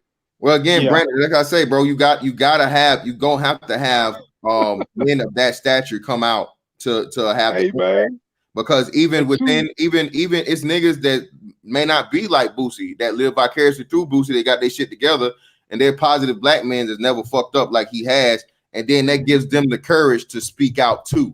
You know what I'm saying? To feel like I have a voice too, and I'm not just gonna stand idly by and let this man's legacy be torn down.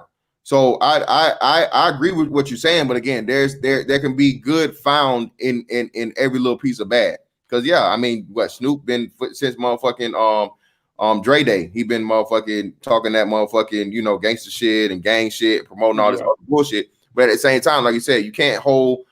We all know too. At the same breath, Snoop is he's a lyrical actor. Boosie, I don't believe Boosie is, but everything Boosie talk about, that nigga probably done did. But Snoop is a lyrical actor, bro. Snoop done been told he ain't never really been a gang nigga and so on and so forth. And then you've been able to see Snoop. Snoop's had one of the best little league, Pop Warner programs that's going on to give college athletes, prominent college black athletes, prominent NFL athletes, and things like that. So, like I said, man, even in his entertainment and his faux pas that he may have had to, the black male image or the detriment of the black community, he's made up for it in other ways. And today, him standing forward and say, "I'm not going to tolerate you, Gayle King, coming for the legacy of Kobe," you can add that to the list of positives to try and balance the negative. Hey man, to Mr. Brandon's Fantastic. point though, man. To Brandon's point, bro. Now, I will say that I have noticed though, bro, like that those who are like most into the actual harming of black people usually tend to be the most quote unquote pro-black. You know what I'm saying? Yeah, I got a cousin right now, bro. I got a cousin right now. This dude got at least 10 bodies under his belt. You know what I'm saying? I mean, because he used to be a hitman. But this motherfucker is probably the most pro-black person that you would ever damn meet. You know what I'm saying? They try to both want to be in the streets and then want to be pro-black. Come on now, man. I mean, because this dude was like probably one of the most feared killers in Uptown New Orleans. But, you talk to him these days, this nigga's like the most pro-black person you will ever damn meet. The part that you gotta, man, people keep calling me. Can y'all hear me? Yeah, we got you, Art. What's up, man? Okay. Yeah. How's I everybody mean, he's saying doing I'm today? caping for the women. Is that what he's trying to say? Regardless of what a man then did or has done, he can still call out the BS. Stop caping for bras, homie. Dollar Washer, appreciate you, bro. How Hey, am I what's up, caping for Art? women Yeah. still, man? I'm, What you about to say, Art? go Yeah. What's ahead, going dog. on, y'all? What's going on, y'all? You got it, Art. Yeah. Remember how Malcolm broke down the whole thing about bleeding heart liberal women, Yep. mainly women? How when they are when you're in some kind of subservient position to where you're like the victim, or if you're weak, then they support you all the way. But if you're like have some kind of stature about you, they try to break you down. It seems like that's what we're looking at in real time. Is that even down to that Black Lives Matter thing? If I'm shot, or if I get victimized by the cops or whatever, then you got all these alphabet committee people wearing black saying Black Lives Matter. But if I'm one of those guys as a CEO or something like that, they kind of work in unison to try to take me down and find some kind of reason. So I think that's the thing, is that they're trying to. I mean, you already talked. We always talk about this whole dress thing in hip hop and lipstick and the Lil Nas X or whatever his dude's name is. That's being more supported, and it's like right in our face, because you already know Kobe was a masculine, achieving brother. He was on top of his game, and nobody, even during the times where he had bad locker room etiquette, he made up for that and still was on top. But for some reason, there is a concerted effort to kill that legacy. Matter of fact, he's probably one of the last ones left. And you got a sister there trying to, trying to tarnish it. But it was good that Leslie was on Code. You I know know, you guys. I know you you know, guys Art. said this before, though. And Miss Fantastic, when you did this broadcast, I just turned to Instagram and I found that she did some little stupid, I don't know if it was an apology, Gail, a 3-minute apology after she got so much backlash from the brothers Did that y'all she see had it? to Did come up. everybody see it? I seen it. I watched it, and I'm concluding that it amazed me that you sit there as, I don't know if she's a journalist or something. You go out your way to put out all the information on the brothers, but when you have these white dudes, you be very secretive and close. Not even talk. Even let's say if she have Harvey Weinstein on there, she won't ask that same question to that fuck boy like she asked it to most of the black men that's either still here or gone. Yeah, So what Chaos was little saying. that IG little thing was garbage and bullshit. She should have kept quiet to her mouth and then took that L. Yeah, what Chaos is saying, just for people that didn't see it, she was really trying to be a little bit apologetic. I'm gonna play it, Art. I'm gonna play the Gayle King thing, and then I'll play the Snoop's response to it and everything. Hey, Yeah, hey, play. Yeah, nah. please, Let me respond please. to what Art said, if you don't mind, bro. Go ahead. Because I'm actually glad that he brought up the word masculine. Basically another attempt, I guess, to kill the image of the masculine black man, right? Because I've been saying for some years now, I'm like, man, when's the last time that you've seen in the mainstream media? When's the last time you've seen a black man like Mr. T on TV? Remember him? Yeah, it's been a Shit, minute. I haven't When's the seen him in last like time you seen 30 some years, That's what I'm maybe saying. When's 40. the last time you seen a black man like that on TV? You know what I'm saying? And I would probably say you might not ever see that again, man. You know what I'm saying? So yeah, these motherfuckers are going out of their way, to pretty much kill that. And when you look at these TV shows and all that stuff, man, you look at Your phone's what's that going shit out. called? What's that shit called? The View and all that crap. Or any mainstream television show, period. The black man, he has to be that kind of guy whose sexuality is like either obvious that he's on the other No, side, or he he has has to to be be like the questionable. Billy Porter. He has to be Ambiguous. like the image of Billy Porter that they pushing. You get me? Man, like that it has to be either blatantly obvious what he is, or he has to be at the most questionable. But like I said, that strong masculine black man, hell no, Like Yeah, on they the hell good no. my times, son the is. good the shows like Good Times and Separate Son, the fathers was masculine. They Yeah, they shut it down anytime when they come to the kids and they and you wives know with what? we don't And have that. We got Let me like Blackish. let me say this, dog. Everybody have the context. Been up reading the comments about the interview I did with Lisa Leslie about Kobe Bryant. And I know that if I had only seen the clip that you saw, I'd be extremely angry with me too. I am mortified, I'm embarrassed, and I am very angry. Unbeknownst to me, My network put up a clip from a very wide-ranging interview, totally taken out of context. And when you see it that way, it's very jarring. It's jarring to me. I didn't even know anything about it. I started getting calls. What the hell are you doing? Why did you say this? What is happening? I did not know what people are talking about. So I've been told, or I've been advised to say nothing.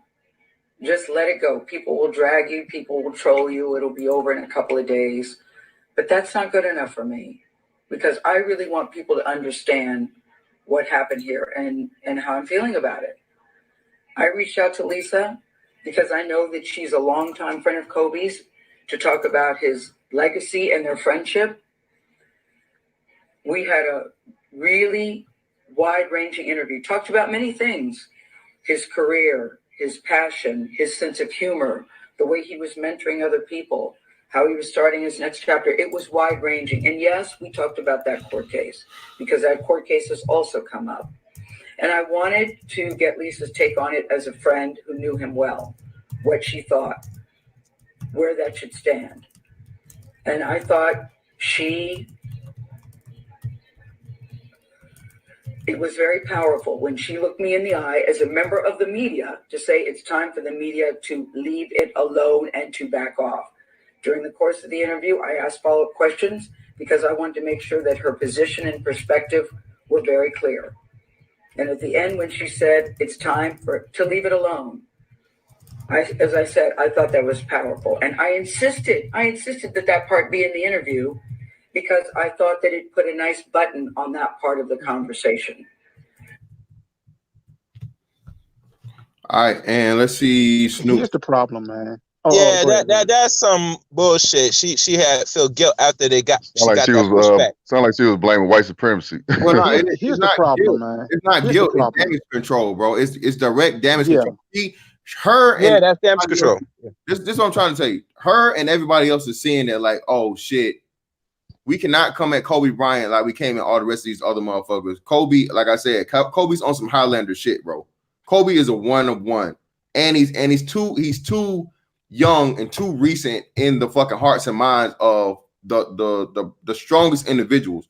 Kobe had a range for motherfuckers up to like 40 years old, bro. This ain't like Michael Jackson. Like I said, everybody like Michael Jackson was like senior citizens and maybe like, you know, late Gen Xers, like 50-year-olds and shit.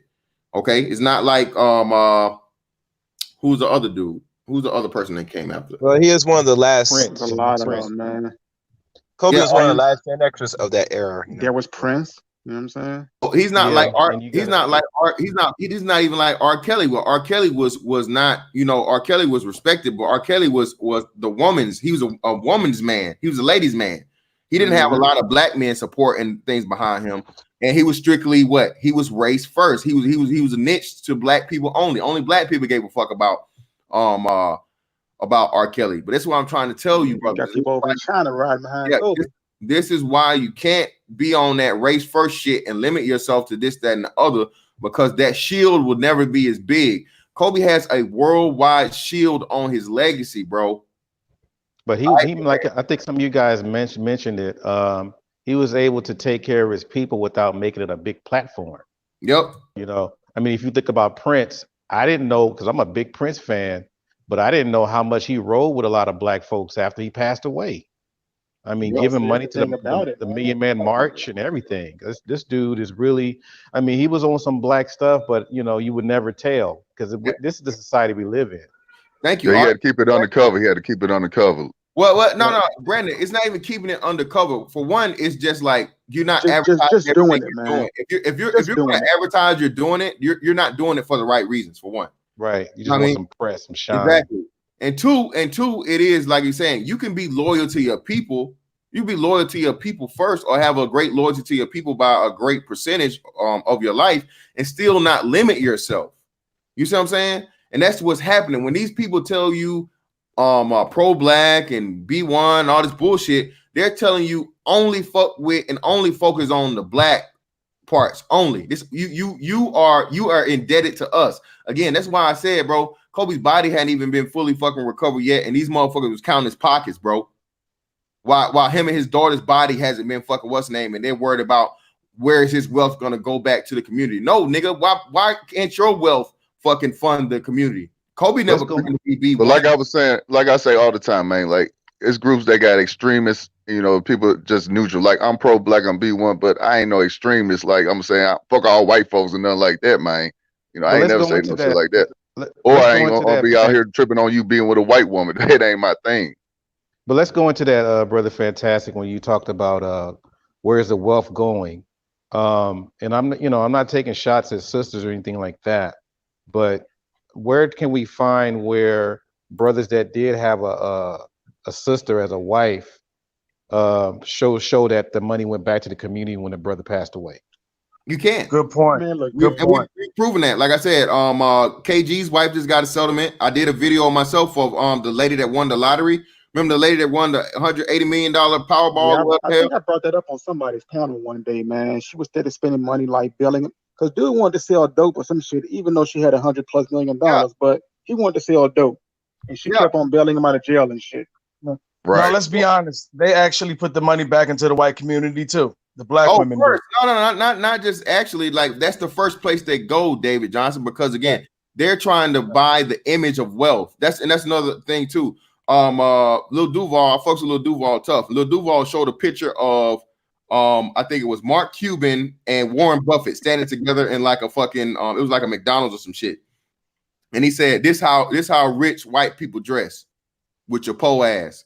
And they just had on regular everyday clothes, some motherfucker, a sweater and some khakis, no motherfucking jewelry and fucking Bentleys and all this bullshit and so on and so forth. And like I said, if you didn't know who they were, a lot of black people wouldn't know fucking Warren Buffett from a fucking can of paint. You just walk past them like some regular ass old white man and not know that you're looking at one of the richest people in the history of the world and one of the world's greatest economists to ever fucking live.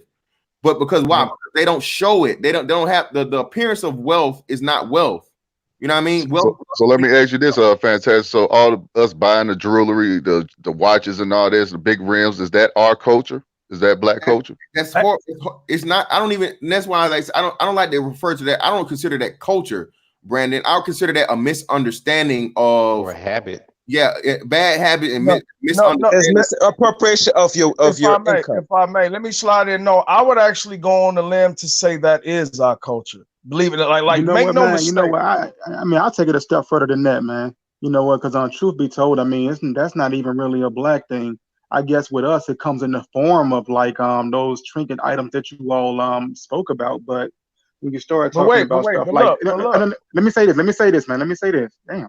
But when you start talking about people being frivolous with their money and stuff, I mean, that's pretty much an American phenomenon. But it's like people are frivolous in different areas, though. That's the thing. So I wouldn't quite lay that just at the hands of black people, though. All right, well, let me say this. That is our culture. Like I tell people all the time, nothing is new under the sun. Salute to everybody on the panel. What up, Brandon L? What up, Art? What up? Salute, man. What up, Chaos? What up, Fantastic, my brother? So what I'm saying is, no, that is our culture. Make no mistake. Here's the thing. Like I ain't even got no problem with us shining. That's what we do. So I would never say don't do that. The problem is we don't know the season. It's a time to do it.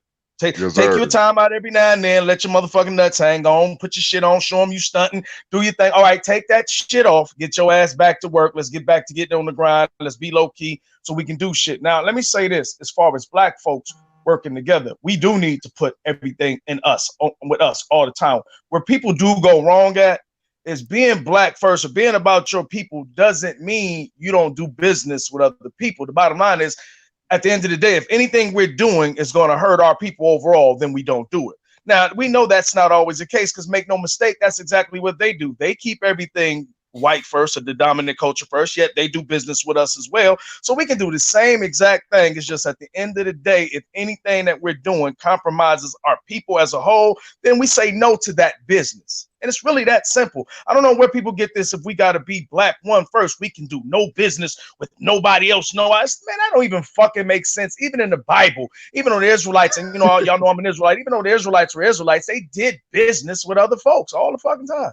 God is not against us on business. Go ahead. Now we're gonna say, so we make up, they say what, 13% of the population.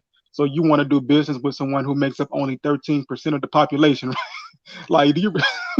Wait, what you mean? They wait. They do business with us. What do you mean? Oh, no. I'm saying, no, listen. he's talking about us. What I'm saying, what I'm saying for those who say that we should only do business with each other, right? Oh, So we make up only 13%. Right. I got you. My bad. Right. Yeah, So absolutely. That don't make no sense. I'm like, damn, dude, That we don't gonna make cut no out like the sense. rest, the other 87%, my dude. And understand this. We have to, now. Here's the thing. Here's the thing. Here's where we go wrong. In the process of us doing business, we want to integrate with those we're doing business so much. We sell our group out to fit in, to assimilate. That's where we go wrong. Because at the end of the day, here's my thing. We need to infiltrate everything. So I want to be in everything, but the bottom line is when you infiltrate, remember to stay on code. Don't infiltrate and go, well, now I'm away from you niggas. I got mine. You niggas better do something. Because see, at the end of the day, let me say this. Like with these celebs, man. We do need to hold these celebs to more shit. People say don't hold celebs to shit. I'm not about that celebrity worship. Let me explain why. Because celebs are a lot like politicians. Make no mistake, you show them your support. You support them through memorabilia, their tickets. You keep their names popping. We give them, their people give them free promotion. So then it would only make sense that they should speak out more, and they don't. And we know why they don't, because they're busy catering to what appears to be their money. But when in all actuality, it's really us. Because even if a group drops, let's say a Kobe Bryant, rest in peace, we can still support him. We can still rally behind him. And that's what we're supposed to do. Anytime they drop somebody who spoke out for us, any celeb that's willing to come out and break the code and stay on code with his people, but break the code of Hollywood or whatever the fuck, fame and stardom, any celeb that comes out and is willing to do that, it's a betrayal if we don't support him. And what I'm saying is, so that's what we're supposed to do. But make no mistake, these celebs are our politicians.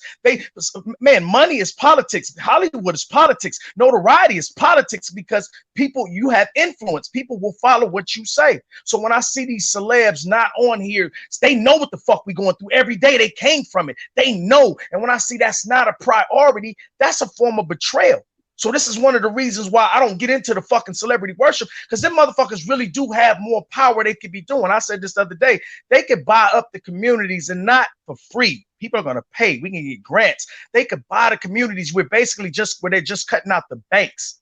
And they can allow, and the people pay. We get the grants, we get the people the cash, and we build our community. We build us something for us back up. Like I'm gonna go to Oprah Winfrey. We always knew Oprah Winfrey wasn't shit.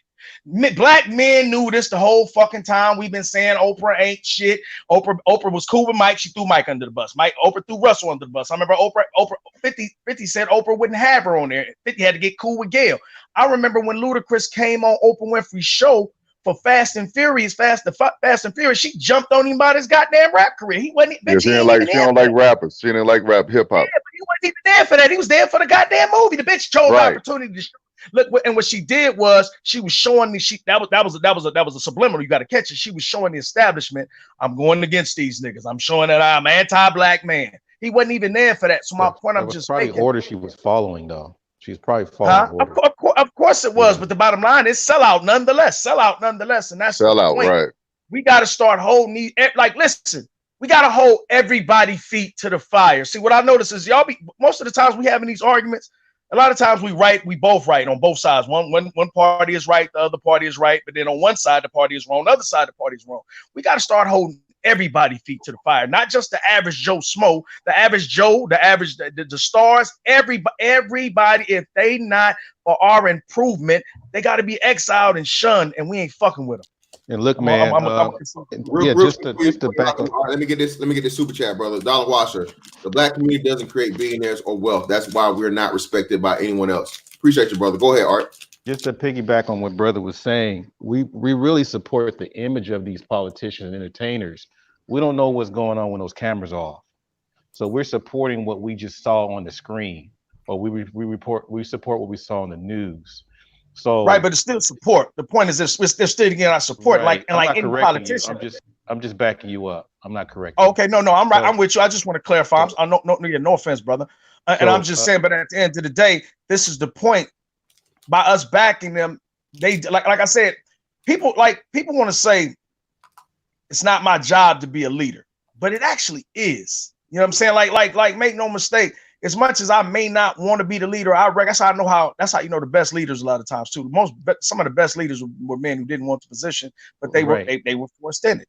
So my whole point is we got to hold our people to these type of positions, and we gotta constantly talk about it. We gotta constantly verbalize it, letting people know these are our standards. These are the standards we are pushing for our people. And like I said about the culture, there's nothing wrong with us. We do create style. We are style. The Bible says we are the salt of the earth. That means without us, this world ain't nothing but dry ass, unseasoned chicken. I not only do I believe that, I see it.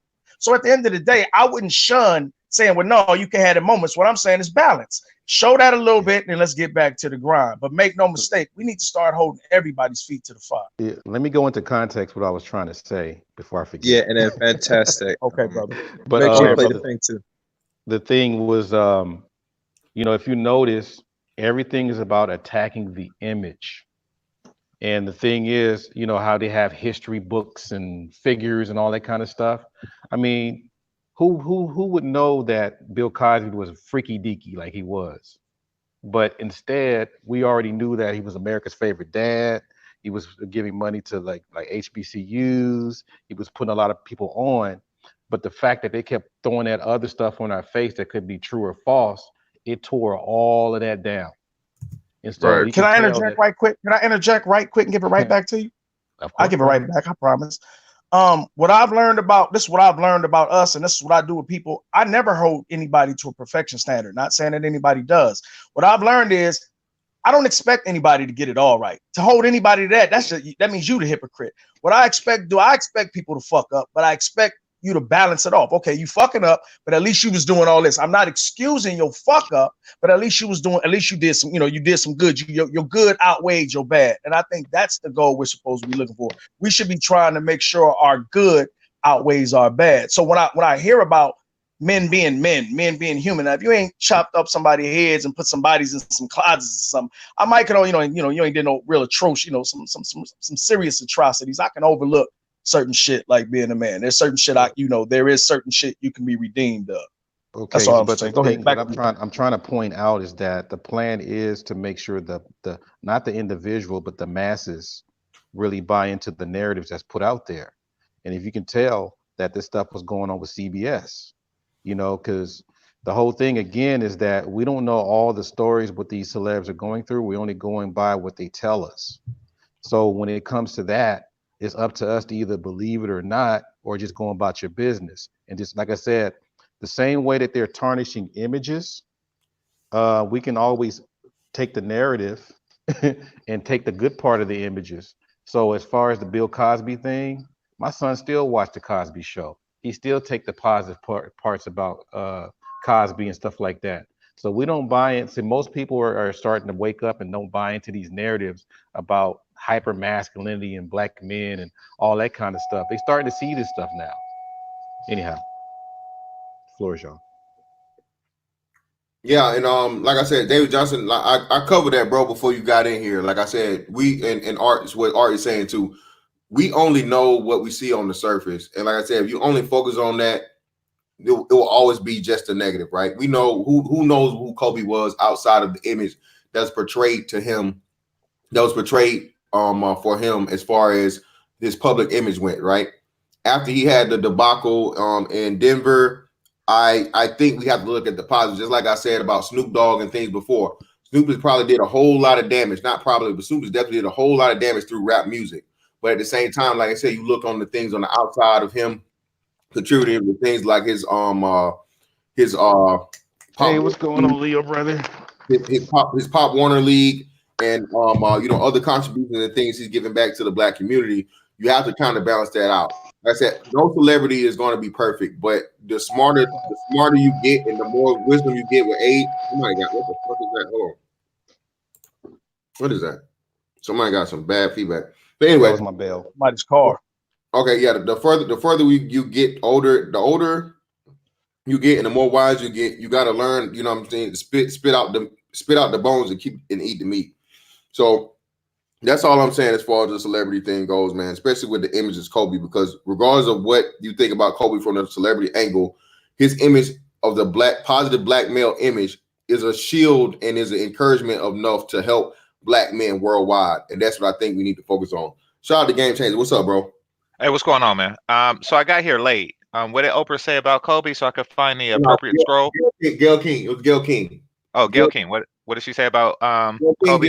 Did an interview with Lisa Leslie concerning Kobe. Let me see if I can find that. Oh, first of all, let me play what Snoop Dogg had to say about Gayle. All right, let me do that.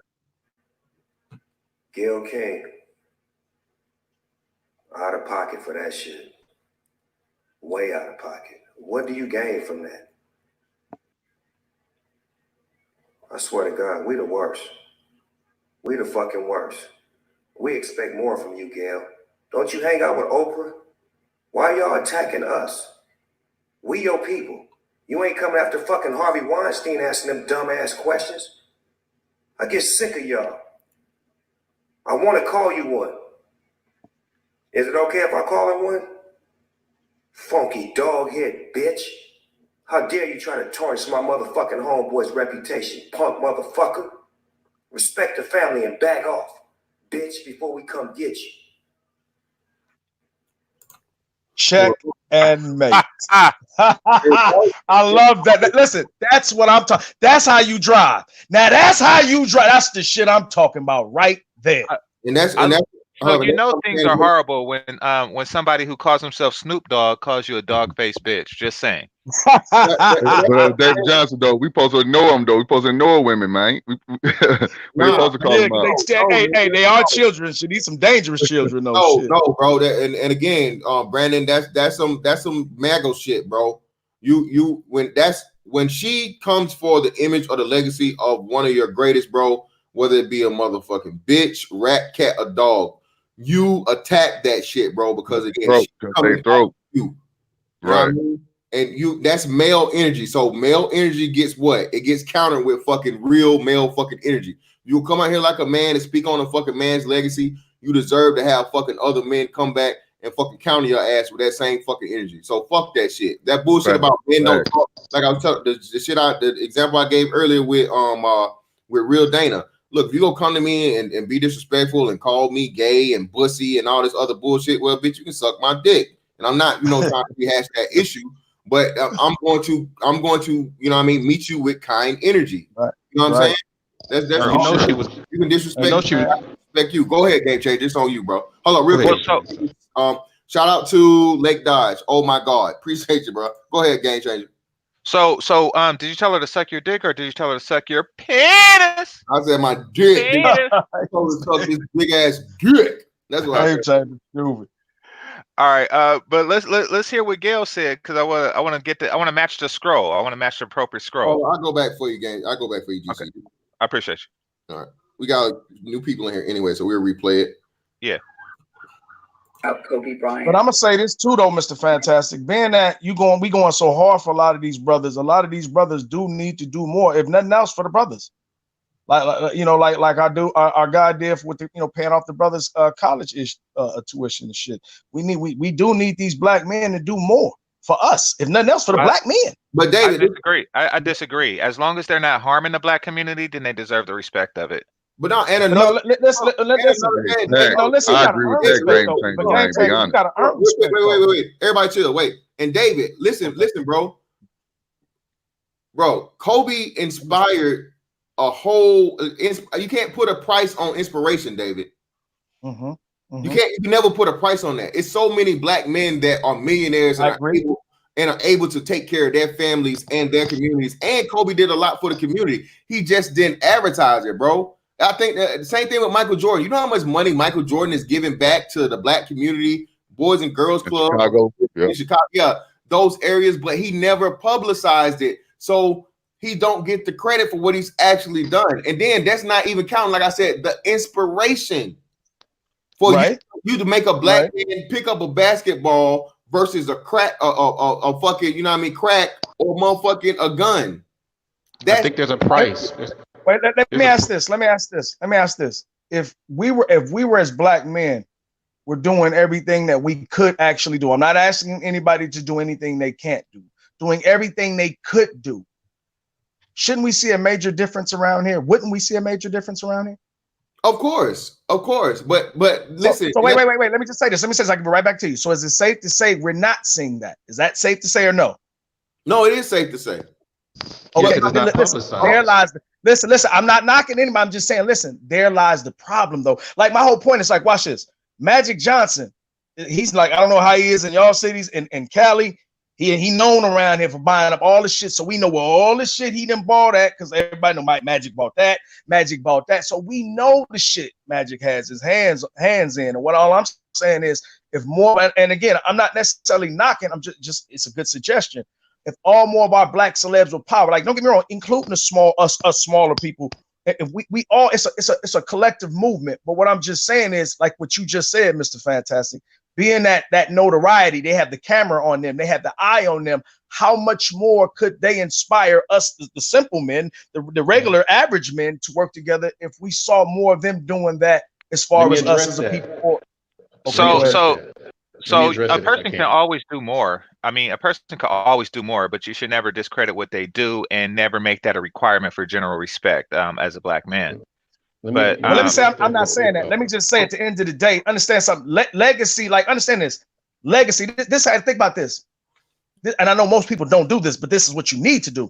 We as a people have to think beyond just me and my immediate minds. Make no mistake. My immediate family is goddamn important to me. Make no mistake. But my people as a race, I'm just going to be real, it's me.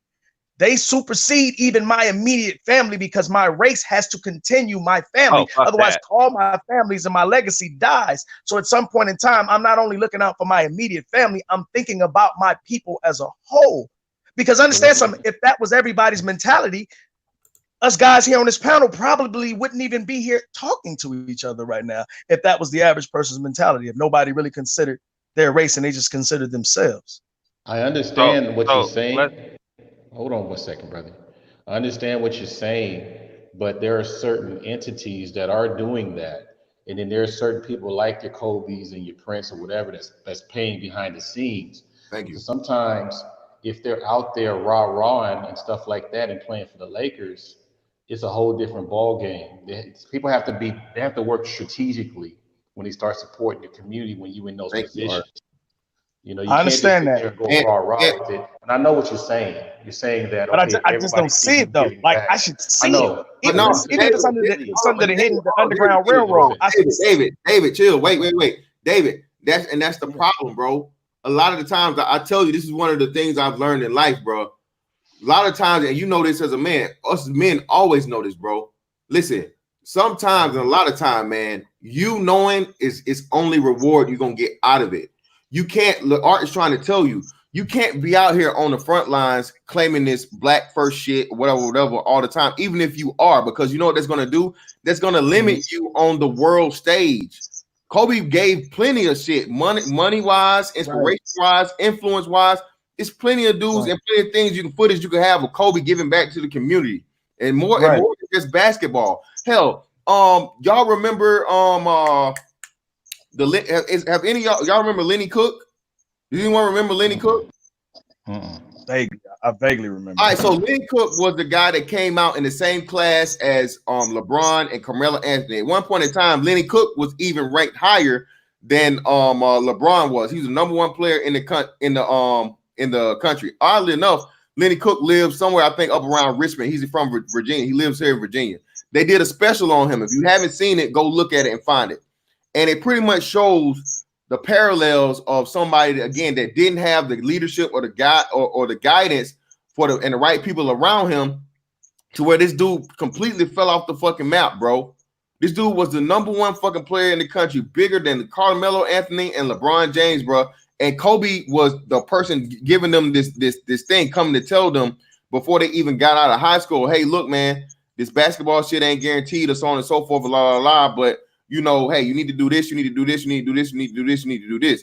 That's Kobe. Kobe spoke to those players, and it's players that were in that crowd that you can see that came up to end up being NBA players or being international players. If you didn't see that documentary, and that was Kobe at like 18 or like 19, 20, bro. This was like this would have been like 99, 2000 or some shit. So Kobe's had 20 years of this, David. You might not have seen it in the direct conversations. And would you know how fucking powerful it was to have Kobe Bryant talk to you one-on-one or be amongst a group and tell you that you can succeed at this shit? but even if you don't succeed at this shit, put yourself in the best possible position to succeed at life. He was telling young black boys that you can never put a price on that, David. And I think as black people, we focus far too much on the money. And even furthermore, we outnumber the celebrities. If you're gonna say the celebrities aren't doing enough, the common man definitely isn't doing. I said both. I said a collective effort. Now, let me say this. Wait, hold on. Let me say this. Make no mistake, brothers. I'm a strategic, tactful man. There's a time in the season. Sometimes you do gotta go low key. Sometimes you do gotta do it and not say nothing. What I'm saying is, but what I've learned from why I've watched history, I've seen this. I know this isn't new. I know what I'm saying isn't new. Nothing is new. I've noticed that it always comes down to some point in time that sellout move or that you got to lose on this move. And that's why I formed a question for most people. And I ask everybody this now, women, men, all my people, betrayal or death. I always ask that because I've learned we've came up with clever ways. And I'm not saying everybody won't face this. We've came up with clever ways to gloss over betrayal. Well, I had to do it. Well, and everybody does it. It ain't just from the gangster to the nerd. Everybody comes up with a reason why I had to do that. And that's why I came up with the term death or betrayal, because at some point in time, you do got to know I stand with them. You can't, like, one thing about me, people sometimes say, seem like you flip-flop. And I'm like, no, I stand on every premise. Every man is not right. I stand on every ground that I believe in. If you right about this, I'm on that. If you're wrong, I'm going to push back. So at the end of the day, it looks like I'm flip-flopping, but I'm like, no, because I don't agree with everything everybody says. Just like I'm quite sure everybody doesn't agree with everything I say. But the point I'm making is I recognize at some point in time on certain issues, you do have to take a stand. You do have to make a stand, and you have to take the repercussions and consequences. If you got to lose $10 million, oh well. Now I know a lot of niggas gonna say that I ain't got 10 million off. I'm close. I ain't got 10 million. But at the end of the day, if I gotta lose it to say I stand with my people, if I gotta lose it to say this is not right and I'm speaking out with my people, then fuck that money. But David, I gotta be honest though. It's like this, man. Can I say this real quick? Let Brandon go. Go, Brandon. Hold on. Let me get Brandon. I was just gonna say that. No, because it's a back and forth now. Fantastic. Could you, for the people who hadn't seen it and was waiting for like 10 minutes, could you play the clip, please? Yeah. Hey, shout out to Dollar Watcher for that. Let me play the Gayle King thing again for people that haven't heard it. I know that if I had only seen the clip that you saw, I'd be extremely angry with me too. I am mortified, I'm embarrassed, and I am very angry. Unbeknownst to me, my network put up a clip, interview, totally taken out of context, and when you see it that way, it's very jarring. It's jarring to me. I didn't even know anything about it. I started getting calls. What the hell are you doing? Why did you say this? What is happening? I did not know what people are talking about. So I've been told, or I've been advised, to say nothing. Just let it go. People will drag you. People will troll you. It'll be over in a couple of days. But that's not good enough for me, because I really want people to understand what happened here and how I'm feeling about it. I reached out to Lisa because I know that she's a longtime friend of Kobe's, to talk about his legacy and their friendship. We had a really wide-ranging interview, talked about many things: his career, his passion, his sense of humor, the way he was mentoring other people, how he was starting his next chapter. It was wide-ranging. And yes, we talked about that court case, because that court case has also come up. And I wanted to get Lisa's take on it as a friend who knew him well, what she thought, where that should stand. And I thought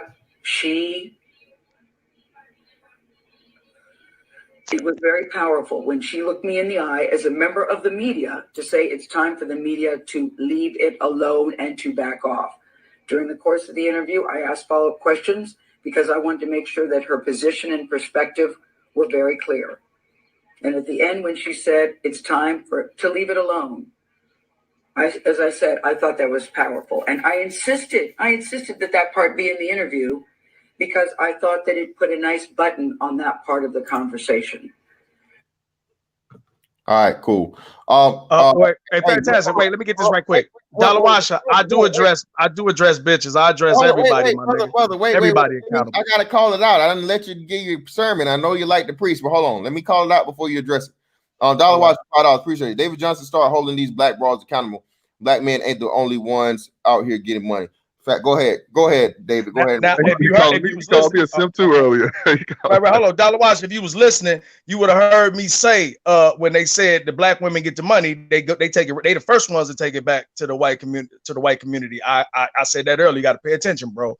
But now, just for the clarification, I hold everybody feet to the fire. You know why? Because every fucking body's involved. That's common sense. If you got two people playing, I know I hold everybody responsible. Now, once I see one player is doing his job and the other player is not, then I'll address that player on that issue. But I'm a fair nigga because I recognize addressing everything is the way to fixing everything. All right, cool. Hey, let me do this real quick, and then we'll go to Brandon, and then we go get the game changer with the scroll, please. All right, so black men the image of black men and boys. Facts. Ladies and Thomas, this is what I'm doing. Hey, don't block her. Don't block her. Don't block her. Don't block her. Don't block her. Don't block her. Don't block her. That's your stalker right there, man. Damn.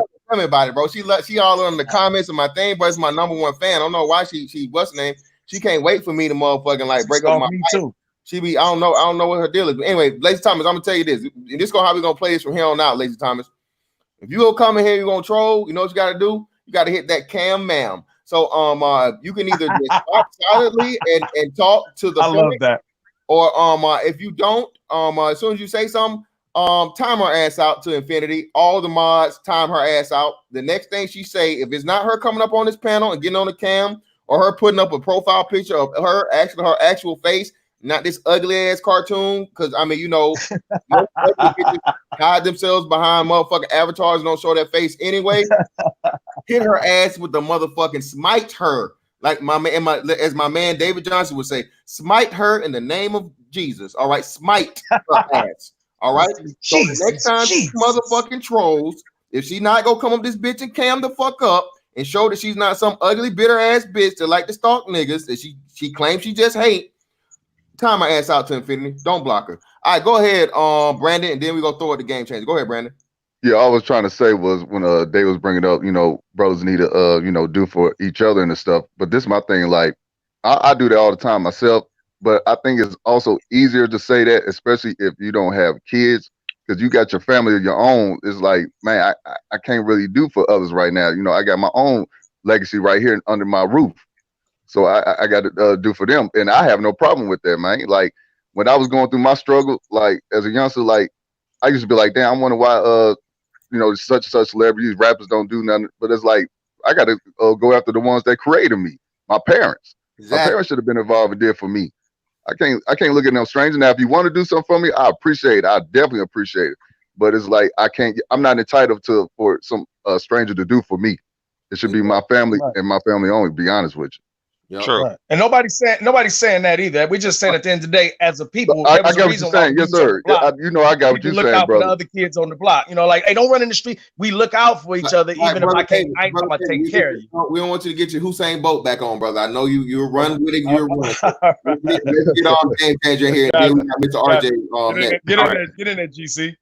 Yeah. I'm about to say this. Then I'm about to hop off for a bit. But basically, we have to worry about the entitlement sense that that's being caused by this over charity thinking. You know, we depend on the charity of others and our own far too much. And as a result, we have created a class of people who believe that they deserve something and become downright upset when they don't get it, the thing that they feel that they are entitled to. I think that oversaturating people with goods from others that are unearned really stifles them and make them lazy, entitled, and just downright obnoxious. It is the birth of niggity, is what it is, and we have to put a stop to it, or at least intelligently disperse it. So I'm a hop off. Yeah, balance. Yeah. Appreciate you coming through, bro. Mr. RJ dropped off. Fuck. All right, we got D-Ski in the building. What's up, D-Ski? Appreciate you. What's up, my good brother? Fantastic. Give me 1 minute. I'm gonna get in. I'm gonna park my car in the garage. Then I'm gonna talk. All right, for sure. Well, Art, you got anything, bro? Yeah, it just goes, because I'm gonna hop off in a second too. But it just goes back to what I said before, is that you just want to be able to keep the image up. That's in a positive note, and don't worry about them, you know, paying or donate money, because that's going to come. But you want the image there because that's what our children thrive on. They see whatever image they see, that's what they emulate, regardless of what the parent does. Because I'm a teacher, and the thing is when you have students coming to school, I spend more time with the children more than their parents. They're over here more than with the parents. So when you have these images out here and about, you want to make sure that you maintain these images, especially the black male, because basically, if you look at, I mean, think about it. You got those little Nas X's and that dude with the dress and all that kind of stuff. I Right. mean, what's the chance of them watching the Madea thing on the Tyler Perry movies? You know, or the other stuff with Big Mama's House and Shanae and all that kind of stuff. Yes, sir. Apparently it must have been safe to start coming out and start wearing this stuff now. So you got to keep in mind, just think in the long term, that what kind of image you putting in these children's heads, it will resonate. So they can look at me as a positive role model as far as a father all day, but when you leave that house, that's another ball game, and you already know that this is an operation. This is not an accident. This stuff is intentional, and I leave it like that. All right, thank you for letting me come through the panel, brother. I'm about to go back to work. Always, Art. Appreciate you All right, coming peace, through, brother. man. Thank you. Yeah, that was a good comment. What I want to say on it, fantastic, was to me it's disturbing to hear our people try to formulate a pro-black opinion and put that on a guy because he has a big platform. The only reason why we follow Kobe is because he was able to score that basketball. He was able to play basketball real good. He worked really hard for what he got. He don't owe us a thing. We have to start our own thing, I agree. and then command an endearing effect out of our so-called superstars. We should not be worshiping them.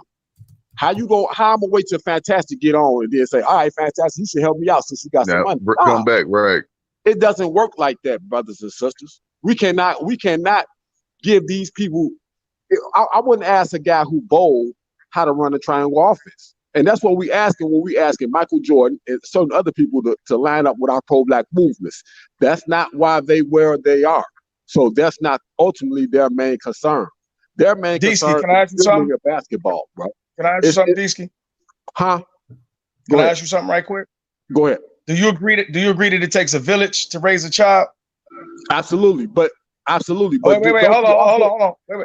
Wait. Then that contradicts everything you just said to an extent. That's why we gotta keep the context. And I think a lot of times us as people, we lose context, because I'm not saying you owe anybody necessarily like right off, but to an extent you do. It's like I don't owe you because you didn't do a favor for me, but I do owe you the fact that if I was in this position, would I want some assistance. So Okay, and if it takes a village to raise a child, then that would go beyond just your immediate circle. Okay, let me say this, and this is parallel to the conversation we having, because you have to put sports in this conversation when we're talking about athletes. None of us was there when Kobe was shooting 1,000 jump shots, when he was trying to become an All-American, when Tim Thomas and all them guys was ranked higher than him. We wasn't there for that. We wasn't there when he set the bench behind Eddie Jones. We were saying, oh, what is he going to be? Because see, if he wouldn't have been that good, then we wouldn't even be concerned about him. But because let me say this. Let me say this. Let me finish. All right. Because he worked his way into a position, now as black people, we believe that we can now command his respect and loyalty in areas that he never signed up for. Right. Let me clarify. I'm not just holding Kobe. I'm talking about everybody, though, bro. I just want you to know you're making a straw man for me. Like, let me just say, I'm not talking about Kobe. I'm talking about everybody.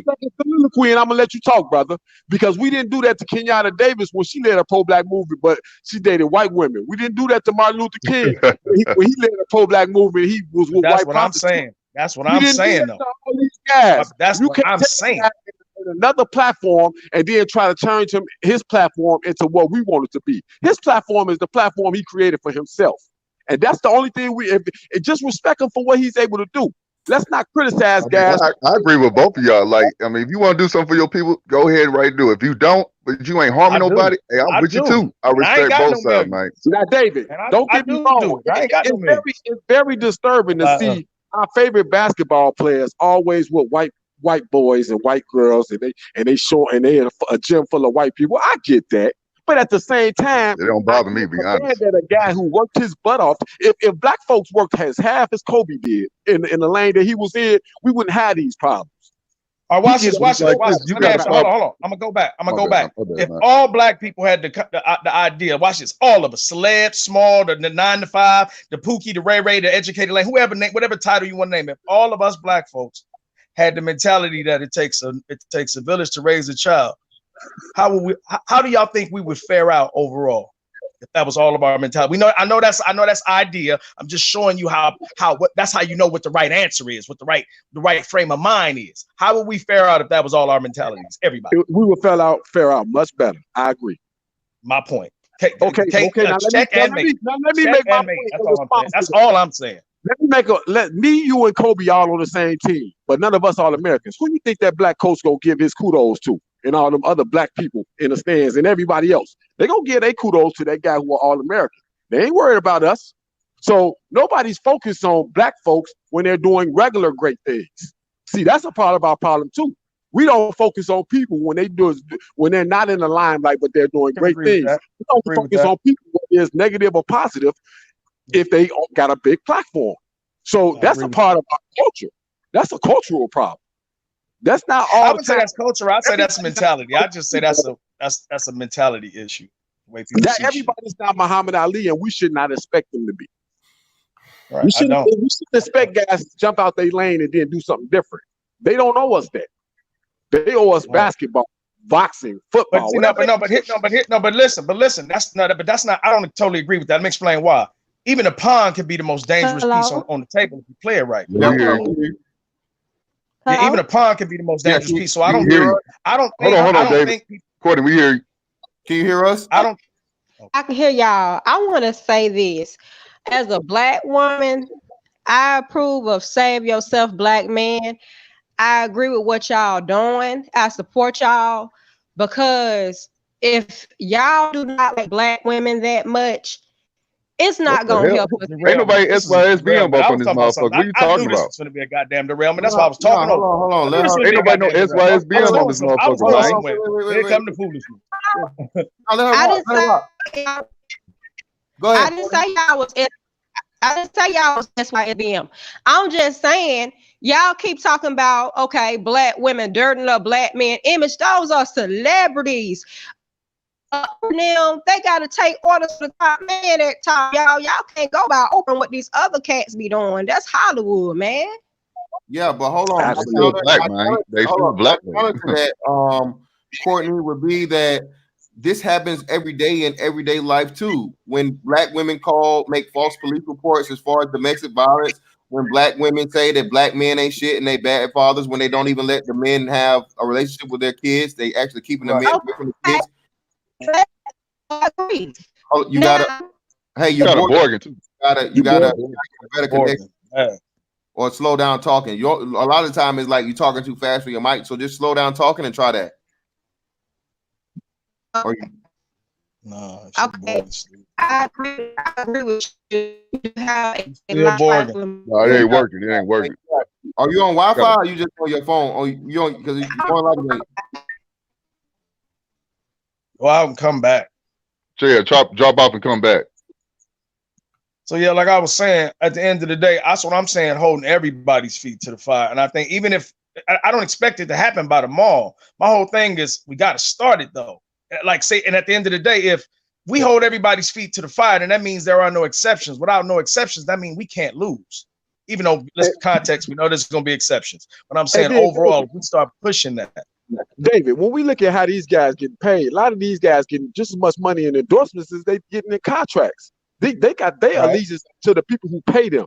And we already know how the rappers feel about us by the message they preach and by the combative message they preach to our boys and girls, right? So we know that they really don't care about us like that. Now, but there is more than one way to skin a cat, though, DC. There is more than one way to skin a cat, though. If the person who's signing your checks tells you specifically, hey, I don't think it's a good idea that you join the ranks in certain movements because it's gonna cut off some of our bottom line. Now, is that right to me as a brother who pro-black? No. Then secretly funded. Then secretly funded. Living, bro. We're not paying them until we start paying our athletes. Then secretly funded. Then secretly do it. But I'm just saying, these guys are getting. Jordan was making way more in endorsements for a lot of years before he ever started making $30 million a year. So I mean, we got to look at who's paying. Let me ask you this: Does Jordan? Watch this, Deesky. Does Jordan have power as far as influence among the black community? Yes. Sure. So then he could actually. So then listen, can influence change things for the better? Yeah, yeah, absolutely. But will that cut off his bottom line? No, but listen what I'm saying. There's more than one way to skin the cat. See, what y'all keep doing is bipolar extremes. I'm not saying he got to go out and go, you know what? Fuck the establishment. I'm with my people, power to the people. Come on, dog. I'm not saying like that. Right. I'm saying at the end of the motherfucking day, man, be clever, be slick. I'm saying you don't have to. If they say, okay, I can't be the face of that, then look, guess what? I'm going to fund you niggas, but y'all can't never mention my name, but I'm going to fund you. Let me ask you this. Watch this. Let me ask you this. Wait, hold on. Well, let me say this. I'll give it right back to you. When OJ was in jail, they said Bill Cosby was slipping him money. They said a few people was sliding him money. Nobody had nothing official when that shit was going down, but they said a lot of black dudes that was cool with OJ was sliding him bread. Okay. Let me ask you this question. Well, let me make this statement, then ask you this question.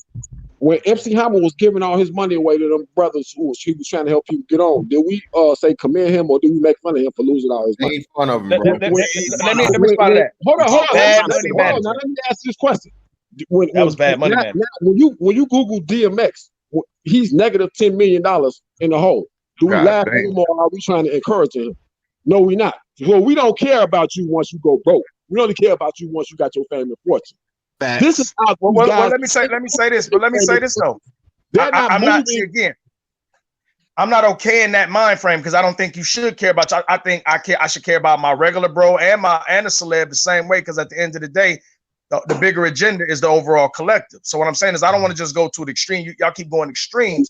I'm not just saying. I'm saying at the end of the day, we got to look at what the collective believe. I'm not going to just. That's what I'm saying. You keep going to when a nigga don't have influence. Listen. When a man got influence, then he's supposed to use that. Because understand something. The reason why you do use your influence is because you might lose it. Then you know what one of the worst things to live with is regret. What I could have did, what I should have did. Right. Nobody wants to. That's the worst thing. Trust me and tell you. And most niggas haven't lived with regret because they ain't been here long enough. So most people can't. I can think outside of myself. I don't have to be 100 to think about to entertain what I may feel like physically. At 100, I might feel like shit according to how I feel now. So I can go ahead. And what I'm saying in a lot of cases, that's what we're doing. We're not thinking ahead. Go ahead. But I gotta be honest though, a lot of people that's successful had to be selfish, man. A lot of people to get where they had to be selfish. Fuck everybody, put myself first. In the community, we demonize people who had a lot of money and then they don't have it anymore. So let me hear that. It's a lose-lose situation. You're right. It's a lose-lose situation. Listen. No, like what Nipsey should have did. Nipsey could have helped the hood. He just should have never been in it. And when he was in it, he should have had niggas around. Yeah. That's how you do it. You got to know how to. Listen. You got to know how to move. Sometimes situations won't give you the safety of just trying to run and hide. I know there's plenty of people who would like to hide and stay away from the world, but that's just not how life is set up. So since I can't, because I'm one of them niggas, I would like to hide, not because I'm scared. I'm a monster just to keep from having to kill niggas. I would like to hide, but life doesn't afford me that. So you know what I learned? I have to be strategic. I have to be tactful. Okay, I gotta play. So fuck it. I ain't got no choice. But how can I play to this? They say if you're not playing to win, and if you're not playing to win, then why are you playing? And if you're not playing smart, you're not gonna win. So I can play this shit smart.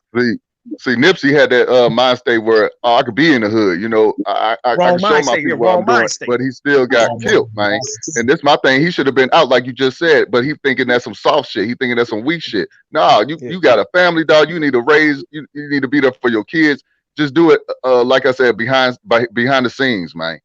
No, right. And look at this, Brandon. Wait, watch this, Brandon. Already called that shit out on that. So he said, "Listen, man, he forgot the code of the street. You call a man a snitch to his face. Don't think there ain't gonna be no consequences or repercussions. You see, when you start making money, you can't move in the same circles or do the same thing. And this is that crazy shit that we hear." Where black people say, "Well, now that you're rich, everybody can come up." No, get off the block. Get off the block, man. Every time we watch brothers try to bring up the whole goddamn hood, what happens? They start getting in trouble. They start bringing niggas around. They start niggas start driving and doing stuff, but they don't respect it They're not because they moving never smart. worked to get there. They're not moving smart. You know what's and real quick, one of can't Future do that Sons, Future Son facing 20 years in prison right now, trying to be in the streets. Like, God damn. How many NBA players have lost their career still hanging with their damn homeboys, Allen trying to put Iverson. their niggas on, and they end up getting caught with a gun charge, Right. drug But listen, charge, all all right, but kinds of listen. shit. Hold on, BMT. We get that. Listen, because they chose they listen. coach and their friends over. Listen, we get that. Listen, we get that. Y'all doing extremes again. Listen, we get that. What we're saying is move smart. Hold on, yeah, listen. Man, it ain't extreme, dog. It's the truth. No, man. Listen. It can be avoided if you move smart. There's more than one way to skin a cat. You like what I just said. No, you like look. This is what I would tell any nigga. This is how I know when you're not supposed to be in the hood like that.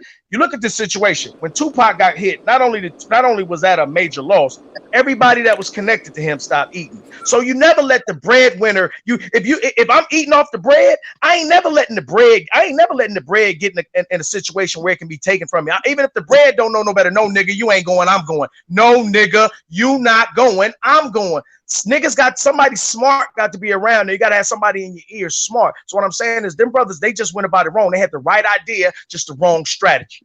So, okay, so let's bring that up. So let's look at the Tupac. Tupac got robbed in the hood going to go see Biggie where Biggie hanged in the hood. Then after that, the same bitch that be in the hood got Tupac. That wasn't the hood. That wasn't the hood. That was Manhattan. That wasn't the hood. Hold on. But hold on. We're not gonna pretend that these guys weren't bringing hood ass niggas around them to be relevant. So when you bringing that's technically you bringing the hood. See, that's the thing about black people. Niggas be trying to bring the fucking hood to goddamn the suburbs. Oh yeah, my culture's here, and then they be wondering why. Like y'all don't think white people are gonna go call the cops on you? You don't think people like what the fuck is this shit? All right, yeah, we gotta get y'all out this goddamn hood. Like y'all done fucked it up. No. Hold on. That's the shit I'm saying we don't do. That's the shit you're not. Listen, I'm with you. Let me get this out. You don't do. So hold on. So nobody brings up the fact that Kobe Bryant was writing children's books. Nobody brings up the fact that Kobe Bryant was helping brothers who had to go to the European basketball league. He was helping them slowly sneak in and creep into the goddamn NBA. And there's been a few. I'm not NBA just on Kobe for the record. Now, I'm not just on Kobe for the record. No. I'm just saying. I'm not just saying just Kobe. But I'm saying for black people, we know how to pull up the negative marks on your credit of life rather than just say, yo, man, the man's with gone. And mind you, on God, on everything, where the fuck were all these bitches? They'll talk shit about the man when he's dead and gone. And the lady said, yo, where was all this vitriol when he was alive? Y'all didn't bring this shit up. How come y'all didn't talk about that white girl was a prostitute? How can y'all talk about, that her case got dismissed, but she had fraudulent stuff going on? See, when that girl called her out on that shit, she like, yeah, that did happen. So right there, we already know you out of case because same way as Gayle said, you know what? I knew I had to call out R. Kelly. So you, as the person who asks the question, you had that power. Ain't nobody in no fucking industry calls you to say that shit. And this is the bullshit about black people. Exactly. This is why you gotta go. And they're celebs though. They're celebs. Hey, let me jump in here one at a time, man. Don't talk over each other. All right, let me make this point real quick. Let me make this point real quick. As we can see, through the history of time, these guys be having sponsors because they're getting plenty of endorsements. Those guys always play through their contracts and all their contracts with these sponsors, meaning these companies that sponsor them, let them be in the commercials and all that. And it's not until their usefulness run out to all these scandals come out. So what does that tell us? That means that they're getting protection for all their bullshit. Just like we can look at Javante Davis. PBS made his name. Why you think all the fact that he his baby mama, it ain't been coming up? Well, because they protected him. They're trying to build him to a certain degree. And as soon as his career is over, they're going to destroy him. So with that comes the notion that I understand that they're telling them, listen, we don't want you fooling around in pro-black movements, none of that. Anything that's going to spark a dissimulation of our viewership. We already Well, they do. Hold on, hold on. If you know you got an Deskey, but expiration date, Deskey, then you know first thing Biggie said was well you go should do get something for a your lawyer. people before you expire. Right, Yeah. and these dudes get their money when they're young, and then have to hold on to that money. So what they trying to do is get the most they can out of their image and likeness. Hold on. But Deskey, first thing Biggie said was get a lawyer. Y'all niggas be getting chains, y'all be getting cards and shit. The first thing you need to go get is a goddamn lawyer. Because goddamn it, listen, we ain't gonna pretend. And mind you, some people came out in the game and said like the record industries or different factions take out insurance policies on black men. Why? But they know these niggas are going to do reckless, dumb shit. So they're like, yo, we banking on you. You don't think that record company ain't know R. Kelly was driving around these high schools? I used to doing that as a kid myself. I was out here in Chicago. He's a grown ass man. Okay. Hold on Is it the record company's job to chase around a grown ass man? As soon as his usefulness ran out, now here come all these standards. See, they'll protect you as long as you have usefulness. And as soon as it go away, which is another reason why you're supposed to do something for your people before that clock run out. You just proving my point, Deesky. A lot of these dudes don't want to be married, but why do they get married? They get married because they can get more viewership, because it's a household friendly type environment when you're married and all that. You doing commercials. They doing everything so they can get the most money they can. That's what they're doing. They're not concentrating on anything else. And I can't say that I blame. It's not their job to protect us, brothers. Now, Deesky, let me ask you this question, right? Then that now, where was all that vitriol when Chris Brown was going around throwing up blood signs, doing coke and shit? We all know Chris Brown do crack. We all know this nigga be out there doing all that crazy shit. Now, we watching this young man crash and burn. And now, so we'll see that all of a sudden, well, he should have done for the hood. He should have done for black people. It's like always you should do for black people. But I'm like, hold up, nigga. I'm out here busting my ass 9 to 5. Why ain't y'all doing it? What are y'all doing? Because if I got to do for you, you better do something for me. See, that's the thing how the mob works. The mob. So how is individualism working for us as a whole? I don't know. I mean, check and mate. I'm doing check good. and goddamn mate, nigga. I mean good, nigga. Are you out here shoveling dirt for me? Are you cleaning shit for me? Are you putting them down lawnmower blades? Are you going to the goddamn auction office for me? So I'm gonna ask the question one more time. What has individualism done for us as a collective? I just want to hear the answer. That's that shit I ought to hear. Like, so you saying I gotta pay for somebody that ain't doing jack shit for me?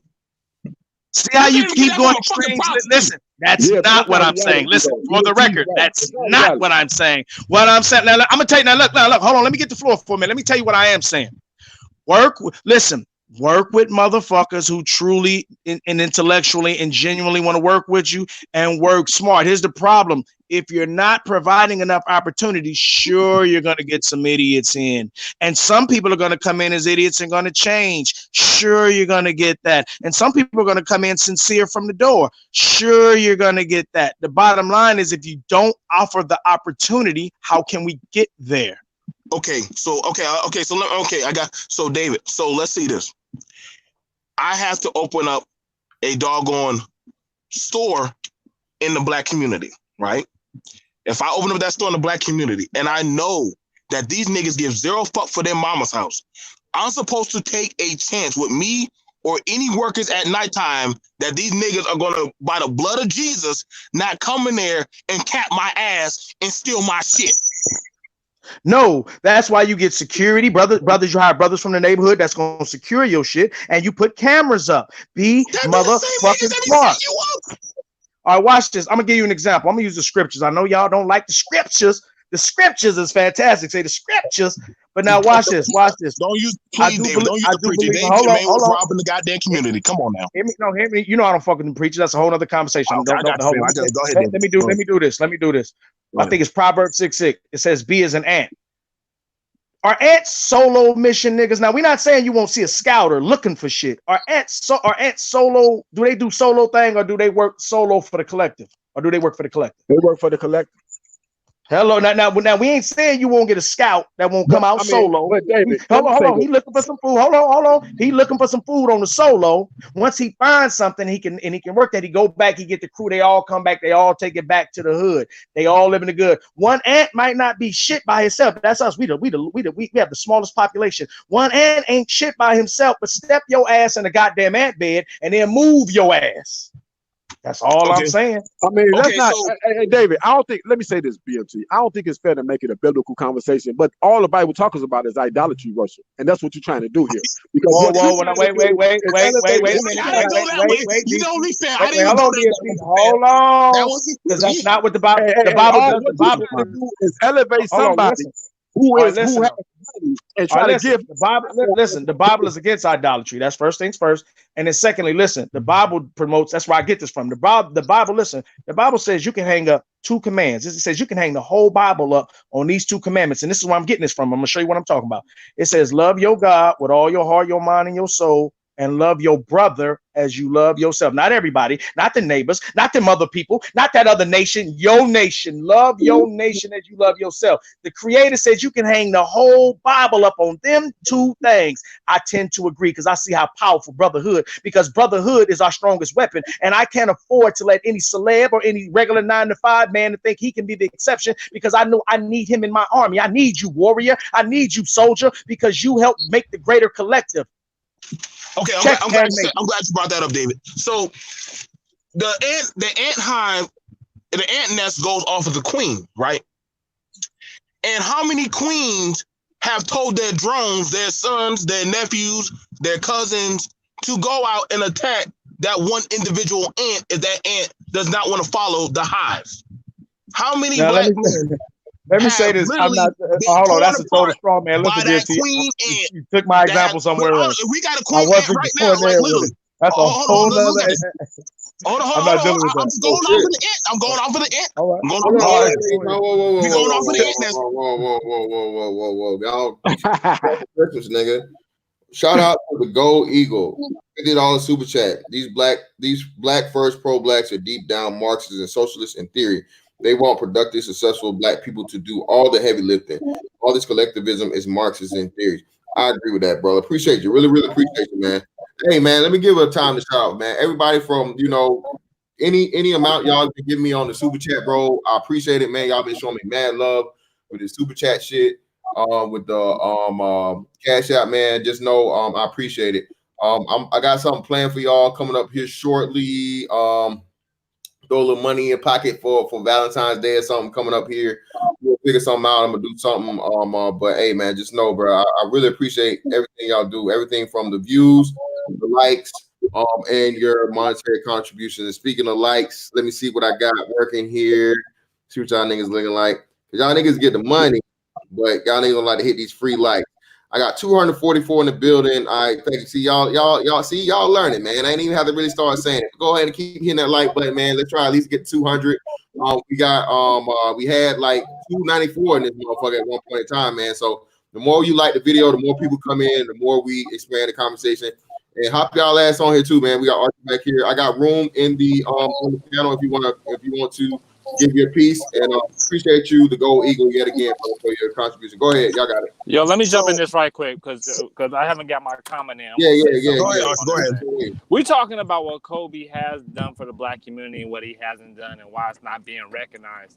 And let me explain something to you, brothers. Why, when somebody who has recognition, who has the money, who has the power, who has the influence, when they do something, why it goes unnoticed? It goes unnoticed because the group, we haven't set a line, we haven't set a standard of what we expect. So since we don't have if we don't have a set of rules or a set of things we expect people to do, we have no way of knowing when somebody does for us because everything's so random. And when everything's random, they can do something, but it goes unseen because it's so goddamn random.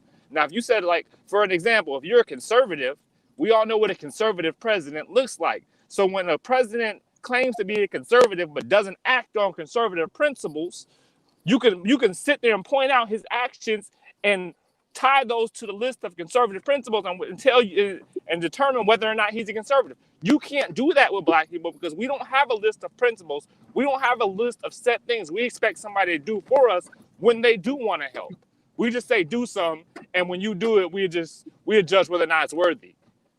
And when that happens, nobody can get recognition for shit they do because everything becomes so random. And it's so subjective. I agree with you, Archer, but at the same time, it's an exercise in futility to talk about people who history shows us once they reach a certain level of success. Most of them, 90% of them, usually stiff-arm black folks as a collective as far as our issues and what we need to do. So if we already know that, why are we sitting up here talking about what a guy's supposed to do? We know we're not the one signing his check. He's going to the same way we talk about these bitches. The same way we talk about these bitches. Shame these motherfuckers. You wrong. We're gonna let you know you wrong, and we're gonna let everybody know you goddamn wrong. That's what we do. Same shit. Oh shit, he dropped off. All right, I'm still here. Same shit. I see Deesky face there. That's the same shit we do. We shame everybody. Anything like, listen, here's the thing. Can you really trust somebody who ain't about their own people? Would you really trust somebody who don't? I trust like everybody else. I trust him to shoot 45% from the field and go out there and score whatever he usually averages. That's what I trust him to do. I don't trust him to do listen what I'm saying, though. That's what I'm saying, though. I understand you're making a difference, but you're letting him off the hook, though. How am I letting him off the hook? He wasn't on the hook. If Johnson came up on $100 million, yeah, that would be letting him off the hook. Because listen, I got to work my 9 to 5.